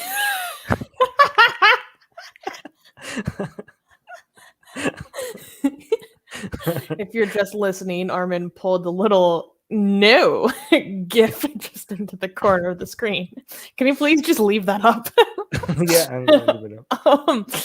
On April 19th, Pakistani Prime Minister Imran Khan called for Muslim-majority countries to lobby Western governments to criminalize the insulting of Islam's prophet. Khan mentioned that a boycott on trading would help in stopping Western governments from allowing blasphemy. The far-right Tehreek-e-Labbaik Pakistan, or TLP, group held days of violent protests the previous week as they continued their agitations on perceived blasphemy by French President Emmanuel Macron. Khan condemned the TLP's violent demonstrations, which caused the death of at least 4 police officers and wounded more than 800 people. TLP activists attacked a police station in Lahore and abducted several police officers. Early on April 19th, 11 of the abducted police officers were released by the TLP as negotiations between the group and the government began. Pakistan's government identified the TLP as a terrorist, we're using coded language, a terrorist organization, and mentioned they would be delisted as a political party. So guys, I want you to imagine a political party, not Antifa, okay, not some right-wing nutjob militias, fringe militias, a political party attacking a police station and taking the police hostage over perceived blasphemy in France, because they want to basically oust the French envoy from Pakistan. Wow. A political party murders police officers in an effort with the end goal of ousting the French envoy from the country, wounding over 800 people. And they think the blasphemy against Islam is that problem, not their reaction. Yeah. Rivka. So I just want to point out that this is something that Pakistan has been on for more than a decade, okay? In 1999, at the urging of the Organization of the Islamic Conference, Pakistan brought the United Nations Commission on Rights a resolution about defaming Islam, okay? So they wanted the United Nations, so not just the West, but the entire world that belongs to this, to have a resolution against the defamation of religion. Okay, so they have been on this, and and this was, and then in 2000, again, there was another resolution without a vote about defamation of religion. And they said that it's defamation religion means combating defamation of religion as a means to promoting human rights, social harmony, and religious and cultural diversity. So there, you cannot defame a religion. Not that you can't, obviously you don't want to hurt someone, kill people, violence again. No, you can't defame it, which means just saying, I think your religion's dumb. All right.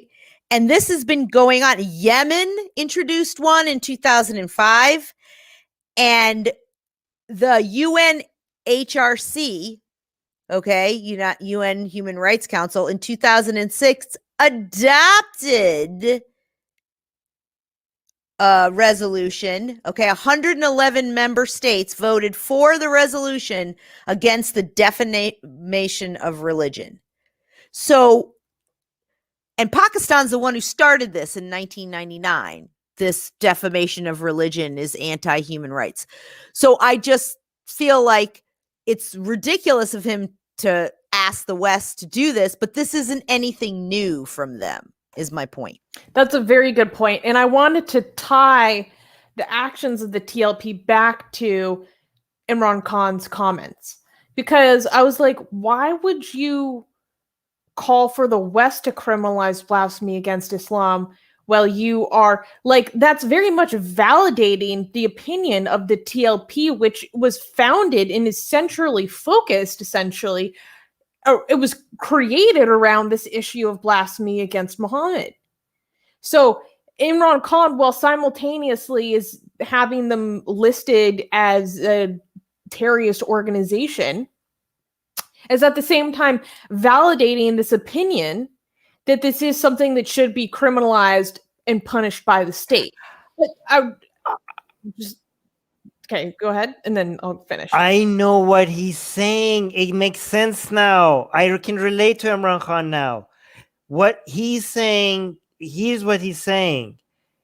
Okay, I was making fun of him. Now I understand. I'm sorry for making fun of Imran Khan. He's saying to the whole world that, dear the rest of the world, dear civilized world. Oh boy. You know how Pakistan seems to be the butthole of the entire world? Oh no. And we're the worst of the worst of the worst. And we are an, SHIT whole country, right? And everything seems to get worse and worse. Can the rest of the world become like that so that we don't look so bad? Can you guys have like TLPs? Can you have like insane people accusing each other of blasphemy? Can you bring some of our crappy laws that we have here to the rest of the world so you could come down to our level? Because we feel so bad. Like we are such an embarrassment as a country that it really sucks. It's embarrassing. Can you guys have some crappy laws so we don't feel so alone? Like I think that makes sense. Anyway, what you were saying? Darko is saying, he's saying, please help us, or at least that's what I hear. And just to clarify what Armin was saying, he's not saying that Pakistani people are that way. Okay. Oh yeah, no. Save Pakistani people from Pakistan. For real. India, come pick up your little sister. Unite Pakistan with India. I wanted to tie his comment back to the TLP thing, and here's kind of where it connects. Khan denounced the TLP's violent protests over the last week, and I already explained the damage from that. Quote, my question is, by sending the French ambassador back and cutting all ties, will this stop this blasphemy? Said Khan on Monday. Quote, is there a guarantee that people will stop insulting the prophet? I guarantee that if we do this, if Pakistan does this, then this same thing will happen in another European country on the issue of freedom of expression. So he's kind of trying to make a point to his people, saying like, this is still going to happen in other places, even if we cut all ties with France.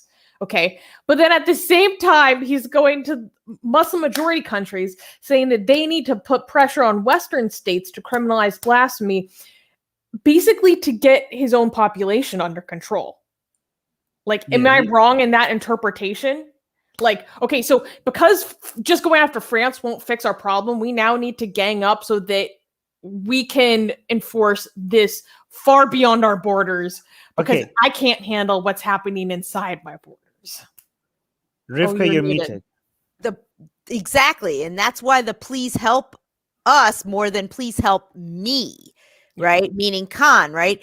He is in over his head, I think. He cannot control the country. He doesn't really have a way to deal with these people that are inciting all this violence and calling for all this. So you're exactly right. I think it's a strategic political move. Like, I can't control them in my country with our laws and my government. So what we'll do is we'll make sure that no one outside of us ever does blasphemy again, so they won't get mad. Then I won't have to worry about controlling them. He's like trying to nerf the world. Yeah, so that his own citizens won't freak out. He's like, can we create a safe space? Can we create a safe space? Right, he wants the whole world. Right, the whole world needs to stop be a safe space for his God, for this group, for these people. You know what? It's real scary, man. Can we just nerf? Okay, actually, you know what? Now I was joking the last time I was saying I get him, but now I'm not joking. Now I actually kind of get him, because things in Pakistan are looking really bad, right? Like, I don't know if this is an exaggeration, but things are falling apart. Like, things are getting really nasty, right? More and more. And I don't know, like, how this stable can get. And I think these people might be panicking. And they're just trying to do, and this might, like, he can't be that big of an idiot to think that this works. He must just be signaling to his base or something. You know what I mean? Like, maybe that's what is happening, because I agree with you. Yeah. Okay. Another thing is that I do think that there needs to be a response to this. There needs to be like an official, very politely written letter by the civilized world saying, "Dear Imran Khan, we heard your plea, and as we, the civilized world, want to let you know to shove it." We respectfully decline. Yes. We like our liberties, and actually we kind of don't want our environment to be like your environment. And I think this whole fervor around blasphemy might be part of what's leading to your environment being the way it is. So I'm going to take a pass. Yeah. And also, it's very interesting. This is we need to point out that these countries are usually the first that if you tell them, like, hey, can you stop mistreating women? Can you stop attacking minorities? Can you stop treating minority religious groups like second-class citizens? Can you stop your death penalties for accusing people of blasphemy? As soon as they come, like, this is our own country, stop meddling in our country. Like, who are you to like, you mentioned yourself. Internal matters. Sovereignty. Yeah, who are you to tell us how to run our own country? So these people lose their mind every time somebody comments about their human rights violation, and yet they have the audacity to not go say, like, hey, this country or that country. The entire world apparently needs to have new standards based on the standards of their own country. The hypocrisy is so mind-boggling. Anyways. Do you want to highlight Armin anything? No, just you are once again calling for India to reclaim Pakistan. Yes, guys. Again, I have to be very clear. As much as we make fun of India with their religious dogma, with their right-leaning ethno-nationalism, with their pretend secularism, with all of the crap that happens with the beheadings in the name of tantric woo-woo and stuff like that, it's nothing India, okay, we get to complain about India because India has a lot of stupid things for us to complain about. But Pakistan is a whole other level of insanity. Okay, Pakistan is a whole other level of insanity. Well, I mean, it's Islam. What do you expect? But Pakistan needs to be taken over by India. Okay, it will be so much better. India, you shouldn't. I mean, like, you look at what happened. You had Pakistan used to have culture, used to have history. All of that was India. Okay, when you make a country that is the entire culture and the entire identity of it is Islam and nothing but Islam, the result is Pakistan. Okay, come take back Pakistan, unite Pakistan back with India. I think both Hindus and Muslims will appreciate secularism when they are not so overwhelmingly the majority in the country. All right. I was going to say, yeah, they need to get back together. The divorce was not good for the kids. No, it was not. Yeah. All right. We definitely cannot clap for the next news. Ooh, next. Wait, hold on. I didn't even bring it up. What did I do? I just brought up the same news again. Is it the one that starts? Wait, Chuba was saying, we Bangladeshis used to be a part of Pakistan, and we said no thanks. Yeah, but it's still Bangladesh should go back to India as well. Wait, is this? Take it all back. Do I have the right news up? Is yes, that the one? Do. Okay. All right, next news. Next news. Indian woman slits a 6-month-old daughter's throat as a sacrifice. Bharathi, a 32-year-old woman, killed her newborn daughter to overcome the influence of sapradosham. Sapradosham is a tenet of Vedic astrology that is believed to curse the affected person's life.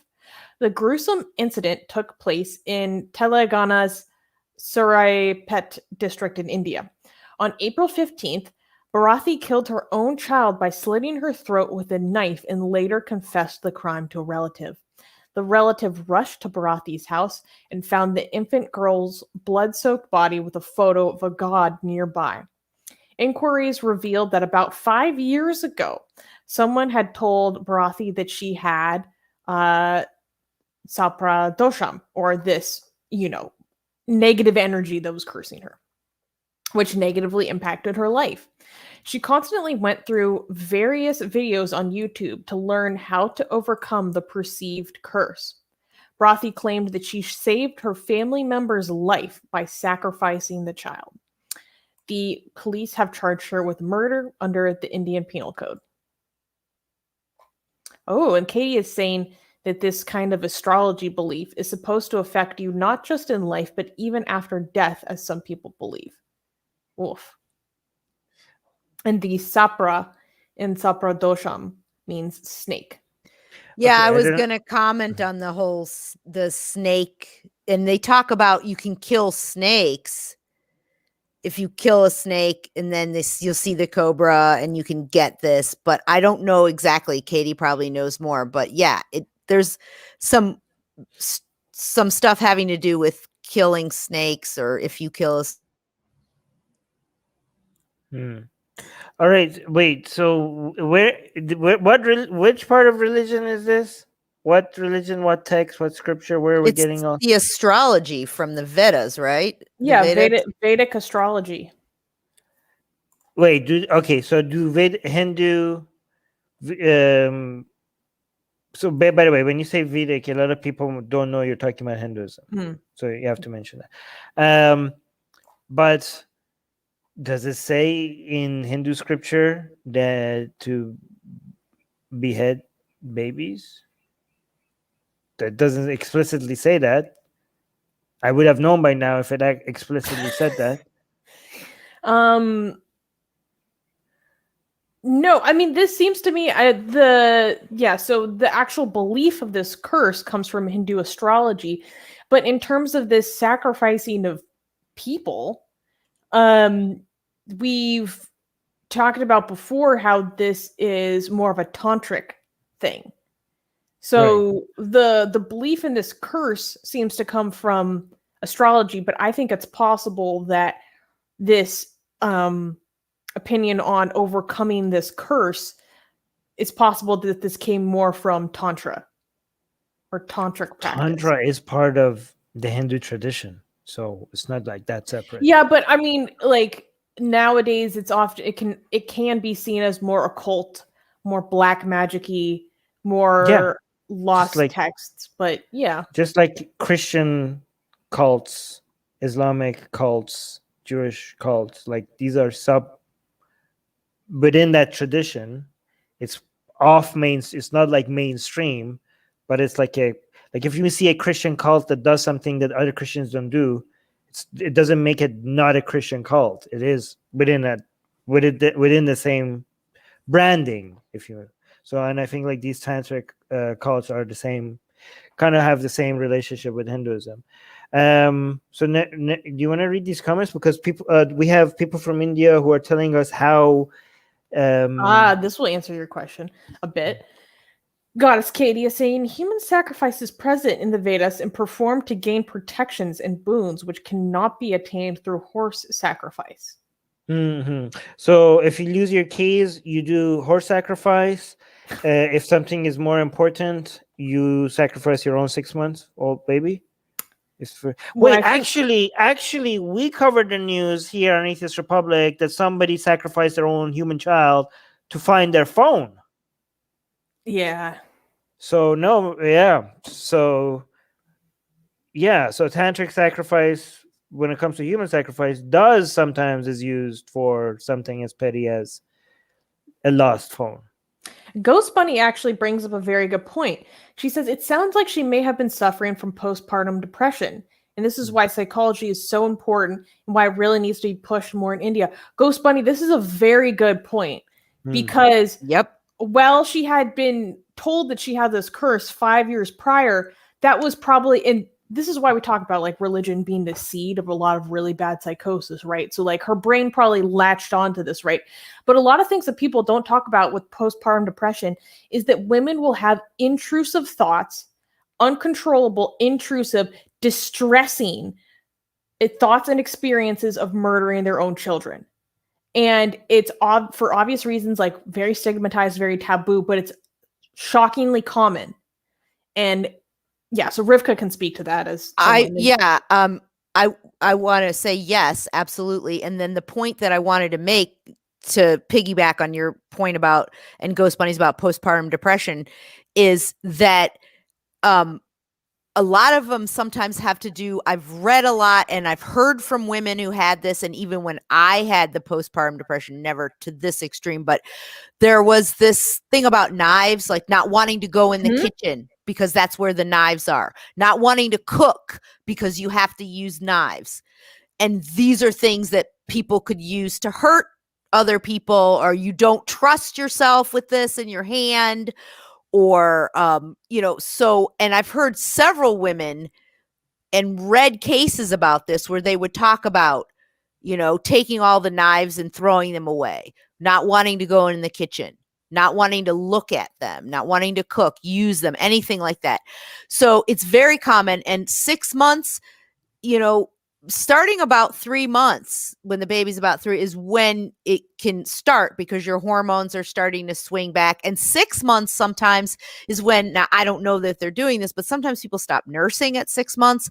That and the hormonal changes that occur with that. Postpartum psychosis is different than postpartum depression. I mean, you're murdering your child, that's psychosis.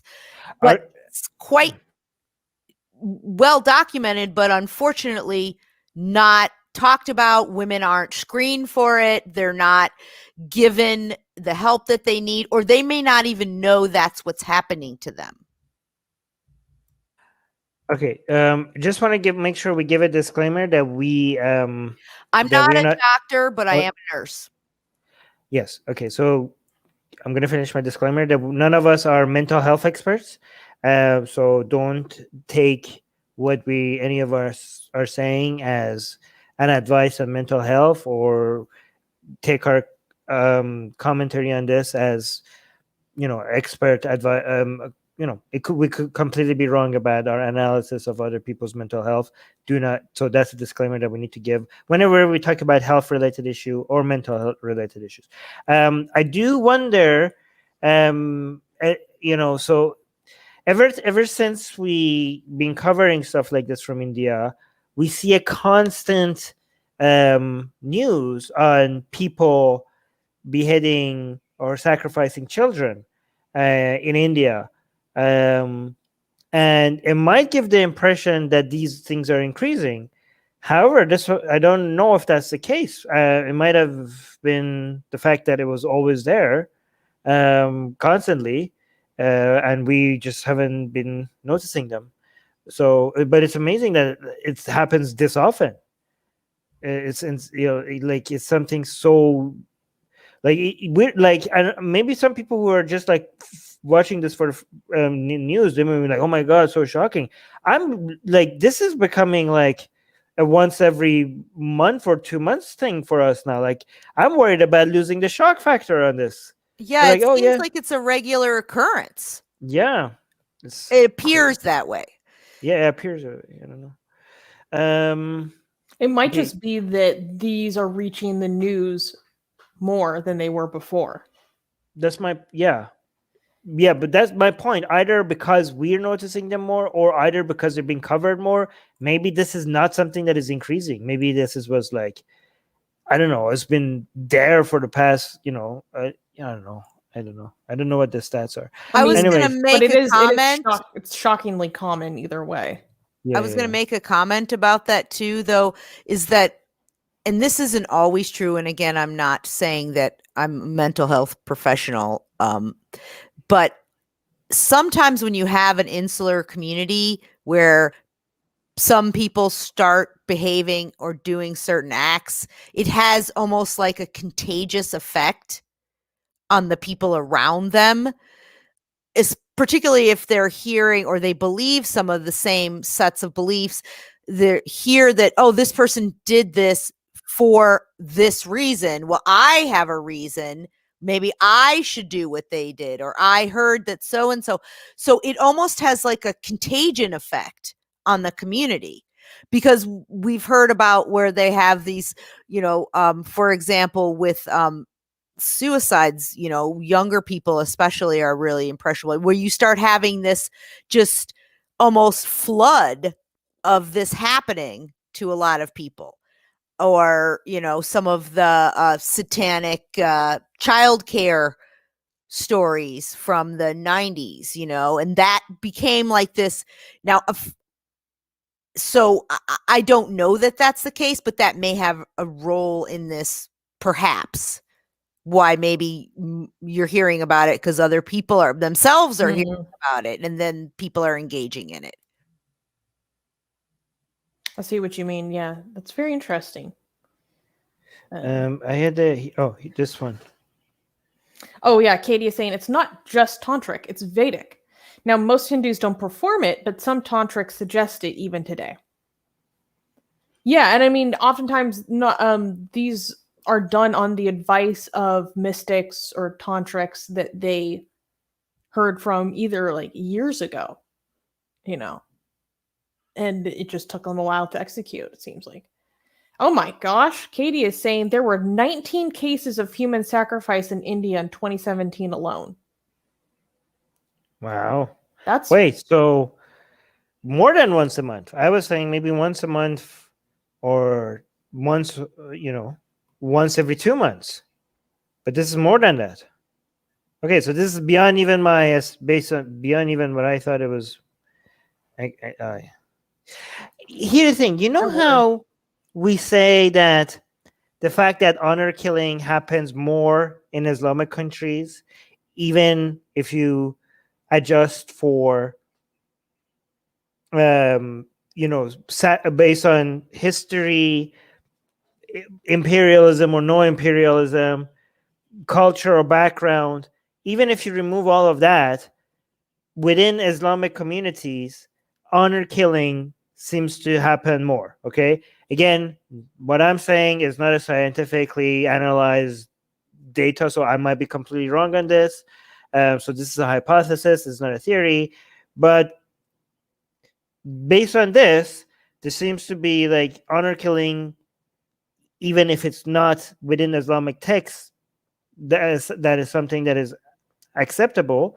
It does seem to be somehow related to Islam, and the reason for that might be the modesty culture and the shame associated with impurity that indirectly might create psychological conditions that results in honor killing, even though there is nothing with Islam that allows that, right?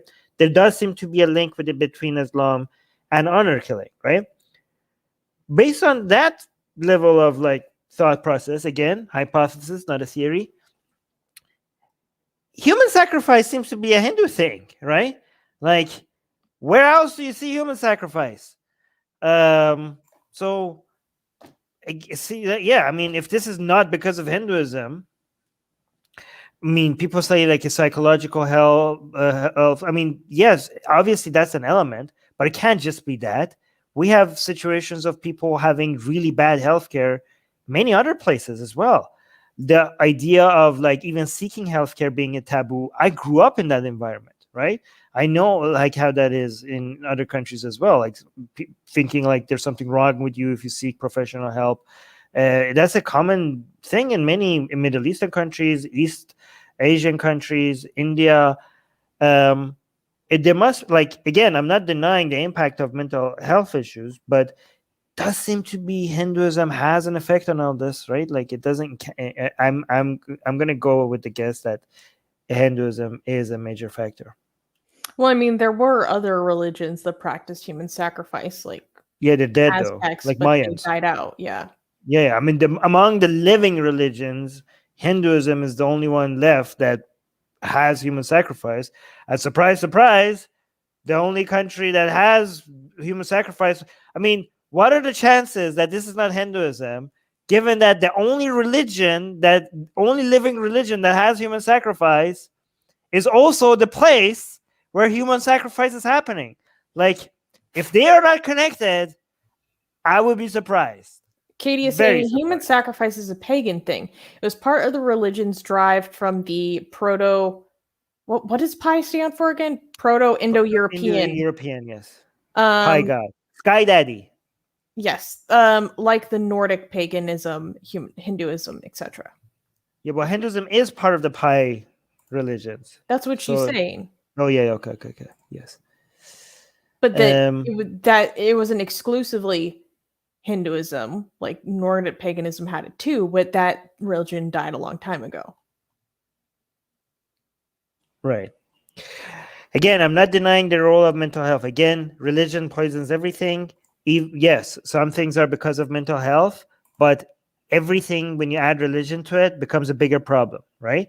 So real estate problems, politics, conflicts, racism, anything, it's already bad.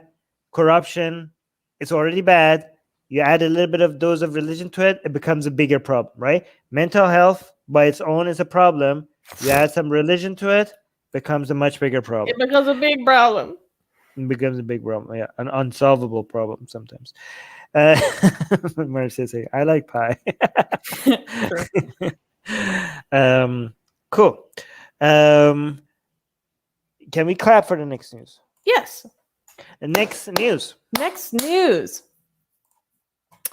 Court rules Quebec can bar government workers from wearing hijab in Montreal. So this is a little bit of a complicated and technical ruling, but we'll get into it.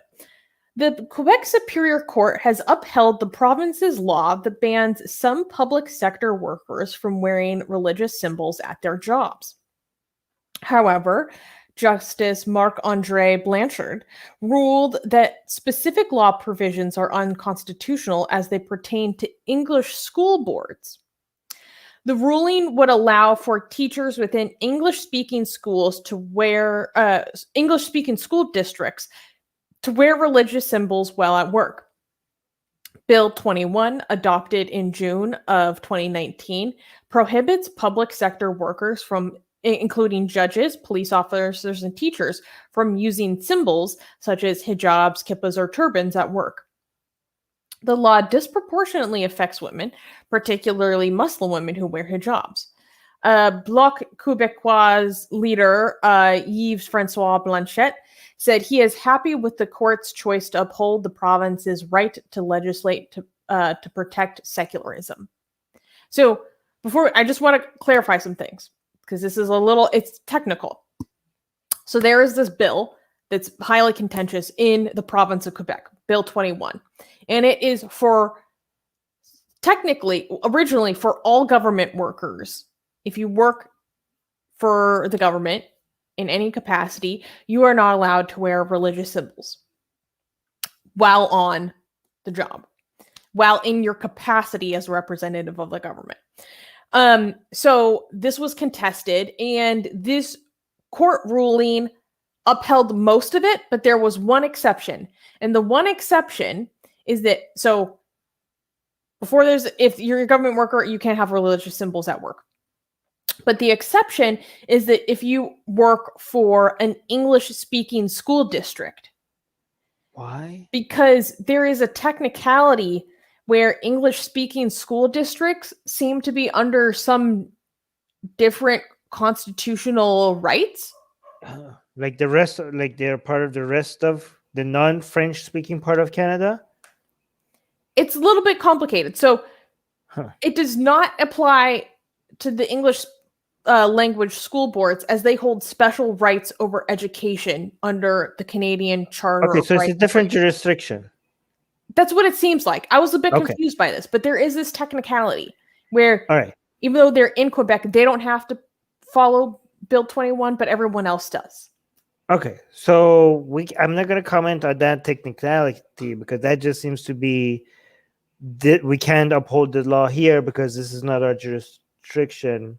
So it's not based on anything else other than technicality. So we're not going to be able to judge.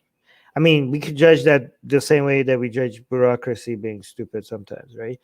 But the rest of it, I think the rest of it makes complete sense. Okay, so this is so here's the difference between Quebec and France, right?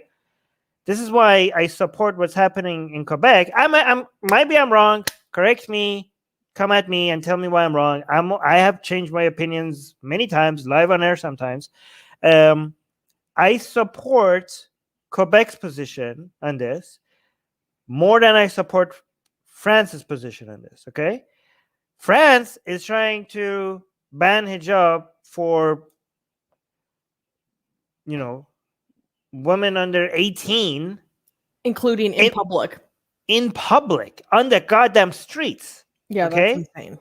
That is insane. That is insanely authoritarian.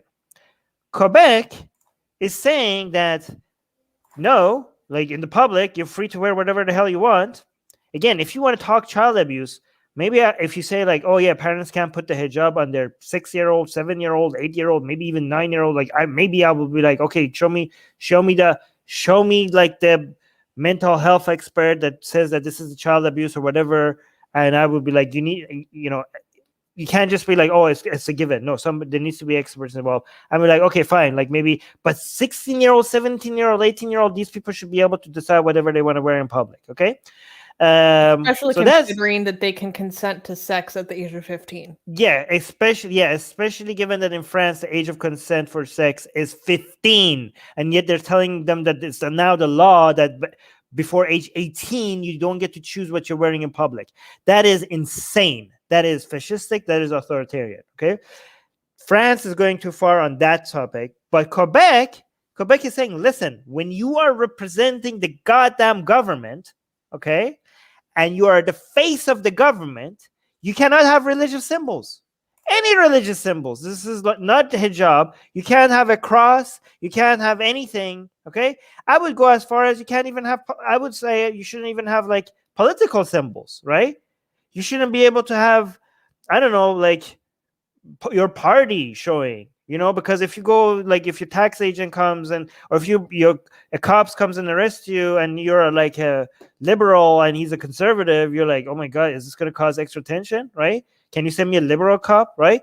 Like, that should be that you shouldn't be able to do signal any views when you're representing the government, right? So, and yet again, Quebec has managed to get this line pretty good, because it's also telling you that, hey, you could be a government staff and still wear your hijab if you're an accountant. You're not like representing, you're in the office doing accounting job. You don't need to remove your hijab, right? But if you're a cop, if you are you can't just be like, hey, the tax money can be used to broadcast religious symbols, right? Again, if it can, are you going to do that with politics as well? Like, can cops put like stickers of their political parties on their car and drive around? Because if they can't, then you're not taking religious rights away. You're taking religious privilege away. Okay? So again, what Quebec is doing, it makes sense, is not removing people's rights. Women have still the complete right to wear the hijab when they want, but not on this job. You have the right to wear whatever you want, but you don't have the right to a job. You can't be like, it is your right to wear the hijab wherever you want, but it is not your right to wear the hijab and be given this job. That didn't rhyme. That rhymed on accident. You just mean like get a different job if you insist on wearing the hijab. Yeah, exactly. At your job. Yeah, even a government job, but not when you're a judge, not when you're a police officer, not when you're again, you could be a teacher that wears the hijab in a private school, but when the taxpayers are paying for children's education, you can't be marketing a religion on taxpayer money to children. You can't do that. Anyways, Rivka? I just wanted to say something about how every time any of these religious symbol bills comes up, it always twists somehow to always be about the hijab. And the reason I'm bringing this up is it says this bill most often will affect women because they wear, well, you know what?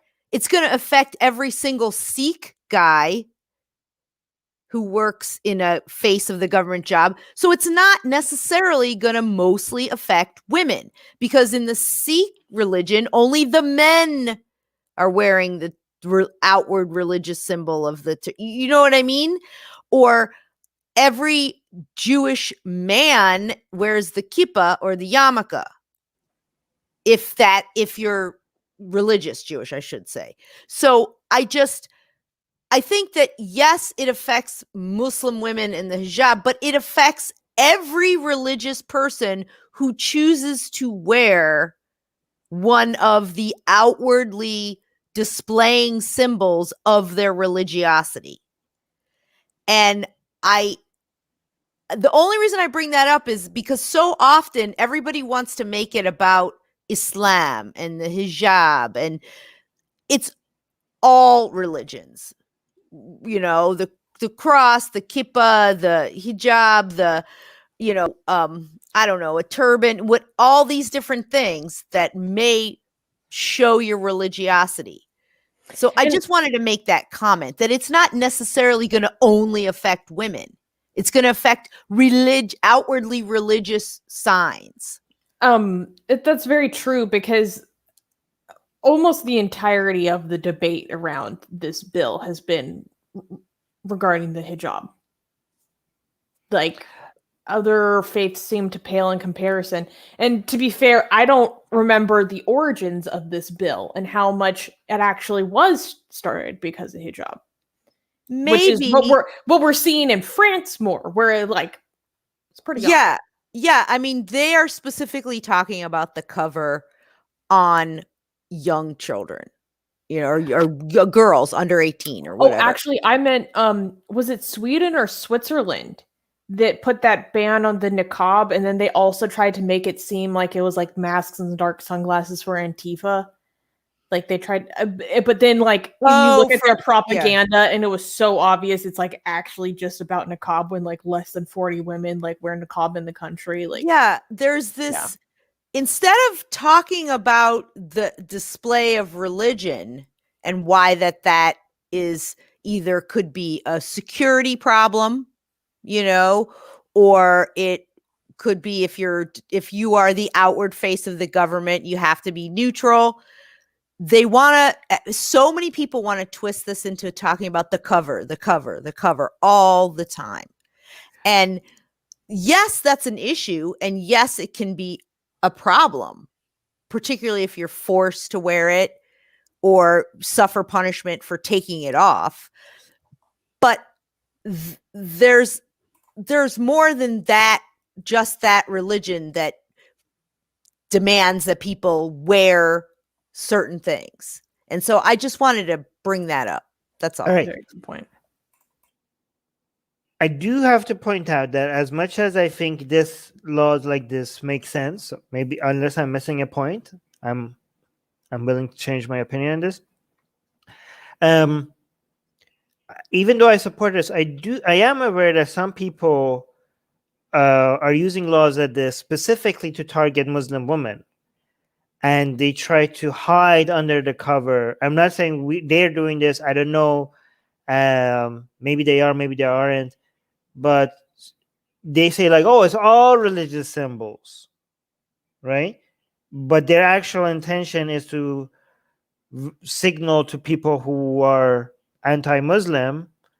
And they're like, wink, wink, nod, nod. Yes, this is for this. We're against religion in government. This is not about us being anti-Muslim, So even though we argue for, yes, ban religious symbols in government institutions and stop using taxpayer resources to broadcast religious symbols, we do have to be mindful of people who are jumping on this bandwagon with the same arguments with different intentions. Okay. But one point. I do wonder though, like Canada has a whole bunch of Sikhs. I called cops a couple of times in Canada and I had police show up with a turban. Is that do we not have that in Quebec now? So by the way, guys, this is just Quebec, right? We're not talking about the rest of it. So in Quebec, this applies to turbans, right? So you can't be, okay. What about this guy? Can he? Oh, he's right? an MP. Yes, he's the NDP's MP. So is he Quebecois? Is he Quebecois? Or no, but he's not. But can he? He's NDP. But can he visit as a government official to Quebec without his turban? Now he's like a major member of parliament. So I would imagine because the laws of Quebec don't affect the laws of another province. So in his province that he lives in, he is not banned from wearing a religious symbol. No, but what he's saying is that if Jagmeet Singh was in Quebec conducting government business, so he's from a different province, but he's in Quebec conducting government business. Is he allowed to wear it? I would guess probably yes, because he's not representing the Quebec government. Right? Oh, is the law saying Canada's government or Quebec's government? It's Quebec. The impression that I get is Quebec specific. And they're almost their own country. Exactly. So they want to be. You might as well. No, I mean they voted to stay in Canada, so I think that it's Quebec specific. If you're representing the province of Quebec in any way, shape, or form, but not necessarily the government of Canada as a whole, because Quebec laws don't necessarily affect the other provinces, as we see from this. Oh yeah, the rest of Canada thinks Quebec is like race. They do. Right. Oh my God, they constantly people are just racist in general. Like all the English speaking Canada. If you listen to the radio and watch the TV news, they're like, we have a racist province, by the way, that just did this. And like, they like the newscasters on the English channel are like, oh my God, look at, we are so ashamed of this province that we have. Look at what they're doing to hijab people. And like, they're constantly shaming them. And this is what making like a lot of people in Quebec, who are proud of their secularism. They're constantly like, screw you, rest of Canada. We know what we're doing. Mind your own business, right? So it's very interesting. Armin, I wanted to just talk about what you said about people hiding behind this in order to be specifically targeting Muslim women. That's also part of the point I was making. Those people want to make it all about the cover too. You have like the Wokistanis want to make it all about the cover and how dare you, and you're only, but so do the people who are against either, expression of religion being Islam, everybody else's is fine, or they're specifically, Muslim, anti-Muslim bigots. Right. By the way, I don't understand this, sorry, I know I'm calling you out, but please do not generalize an entire group of people, whether positively or negatively. Okay? I don't think this is like collectivism rather than individualism. No entire group of people are wonderful or bad. We judge people individually. Anyways, that's my opinion at least. You could do whatever you want. Do we clap for the next news? Of course we do. We do? Wait, hold on. Let me actually make last this news, and it's about us. Oh, it's about us. Yes. Our news. Last news is Atheist Republic news, so of course we're going to clap for it. Next news. Blasphemous art as NFTs. So guys, we are happy to announce. Well, actually, I'm going to let Armin take this away because. Wait, no, you. I'll just add commentary. Okay, so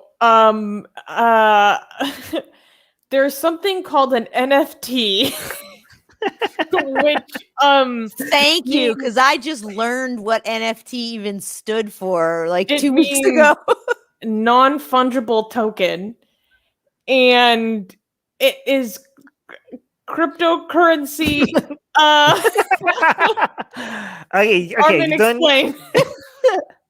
Okay, it's like a digital contract that cannot be undone, and that is permanently stays within the cloud forever, as long as there are computers as long as the fans be running, the contracts be holding up. That's what an NFT is. Okay, it's basically, you don't need to understand how blockchain technology works. Okay, but NFT is a new technology that makes it easier for people to buy and sell digital product. It basically replaces, like, let's say, for example, you see an art and you want to buy it. You give people money and they write a contract, and now this art is yours. The contract says that you are the owner of this new art. Okay, so when it comes to digital products or digital art, instead of having a paper contract that makes you the owner of this art, right, makes this art yours, and you don't have the difference is, like, you don't have a copy of the art anymore. It's beyond just having a copy of a digital art. You own the rights of distribution, production. This digital property becomes yours, right? If you buy the art, right? So NFTs is basically something like that makes that ownership possible. Just like if a contract you sign makes you own a physical art, an NFT lets you own a digital product. And it doesn't have to be art. It could be anything. Any digital product you could own using NFTs, right? So one marketplace where you could turn digital products into NFTs and sell them as NFTs is called OpenSea. And we went and made a blasphemous art store on OpenSea, which is called, it's called Blasphemous Art. And we have put so far some of our most beautiful art on NFT, and I actually like this one as an NFT because this one, Yes, it's the best. Hold on, let's unselect this so I could show you. Oh wait, I just posted the link to our collection on OpenSea in the live chat, by the way. Oh, okay. Shuva was saying, this is freaking amazing. It's a huge movement in the digital art scene. I'm so happy. Way to go, guys. Oh, thank you, Shuvo. Yeah, and Susie posted the link to it to our OpenSea store. But the reason why this one is so special to be on OpenSea is because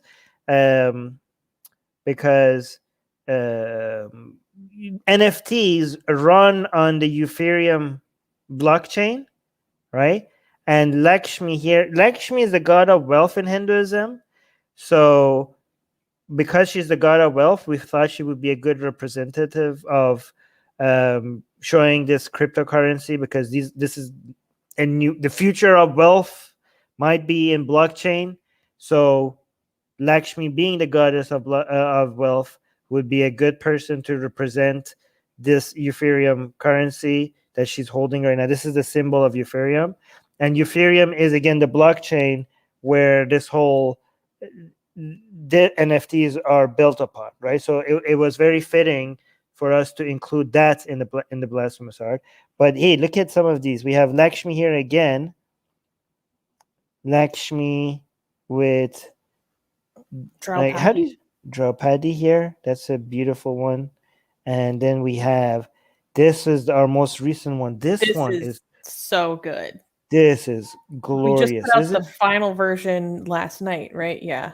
Yes. Oh my God. This is so amazing. We have Ravana and Sita. Again, the story behind this. Oh, by the way, if you want to see the story behind our art, we have like what this art is supposed to represent. We have it here. Oh, actually, let's read the one that was Ethereum, because it will show us why we are celebrating this a little bit. Okay. The Hindu goddess Lakshmi is known by many as a deity of wealth, prosperity, and fortune. Here we see she is pictured gifting a blessing of the cryptocurrency Ethereum. Currencies, like myths, are stories that obtain their value from the people who believe in them. We don't know what stories we are going to tell each other in the future, but if humanity is to reach godhood, the stories that are currencies will have to be stories that we want to tell, not stories that are written for us by central banks or governments. Yes. Wow. Shuva is saying, I know where my cryptocurrency is going. Oh, wow. Okay, cool. Shuva is going to buy one of our arts from our, make one of our art his own. Guys, if you want to own any of our arts for yourself, by the way, if anybody actually buys one of our arts as an NFT, we would have to actually remove it from circulation on our social media, because we wouldn't have any more rights to that art, right?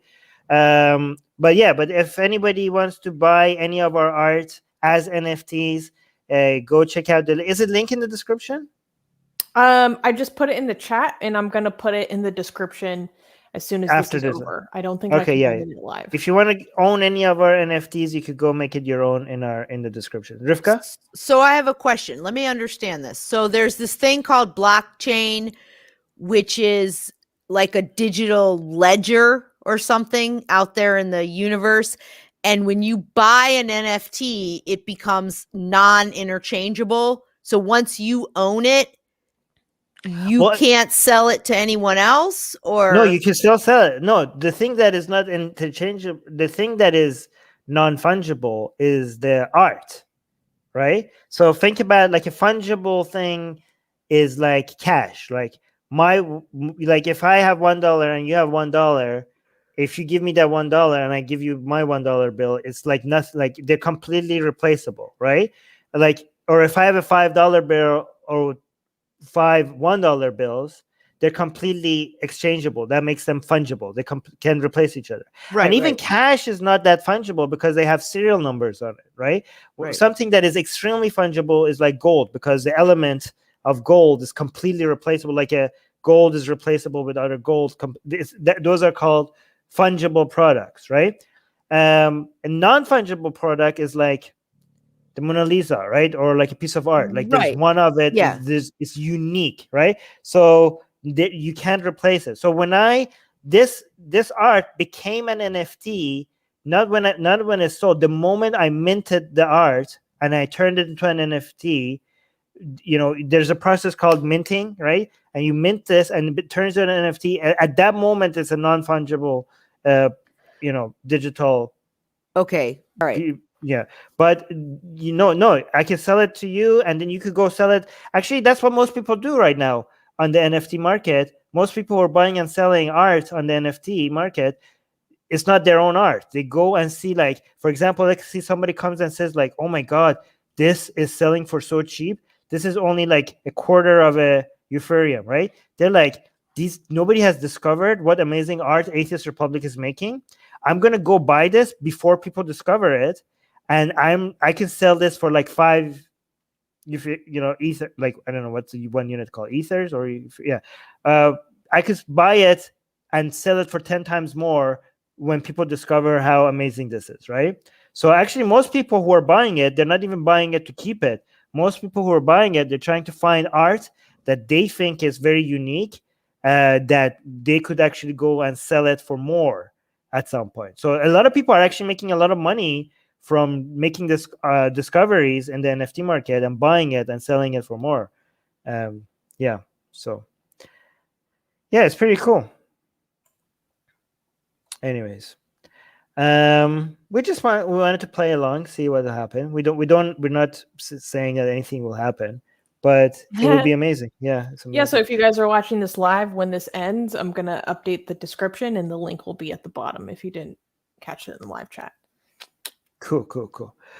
All right. That was fun. Anything that we need to highlight?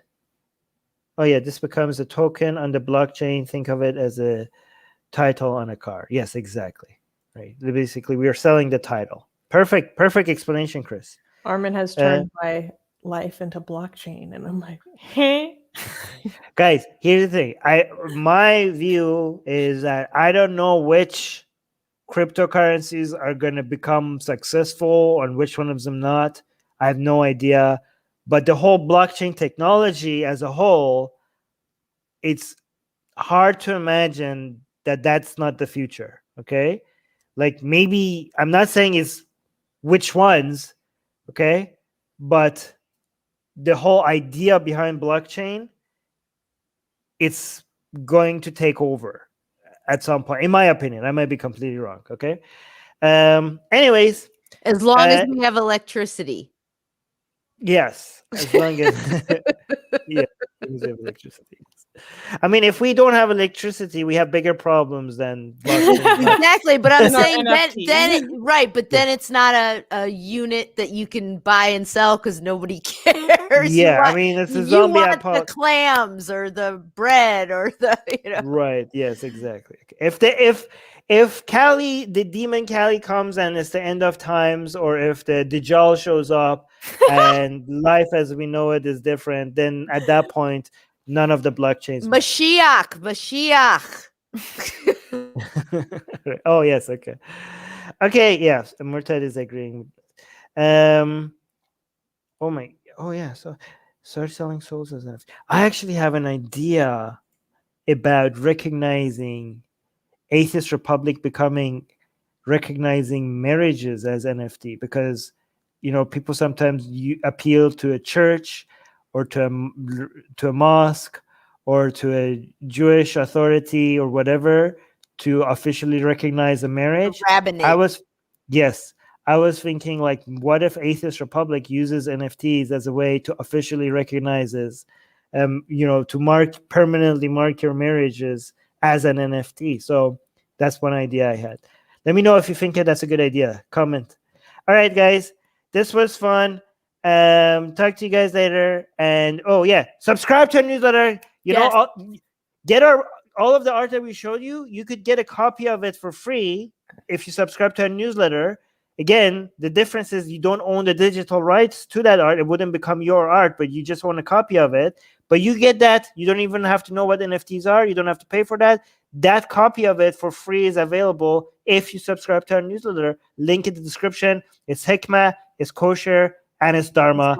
Do it now. All right.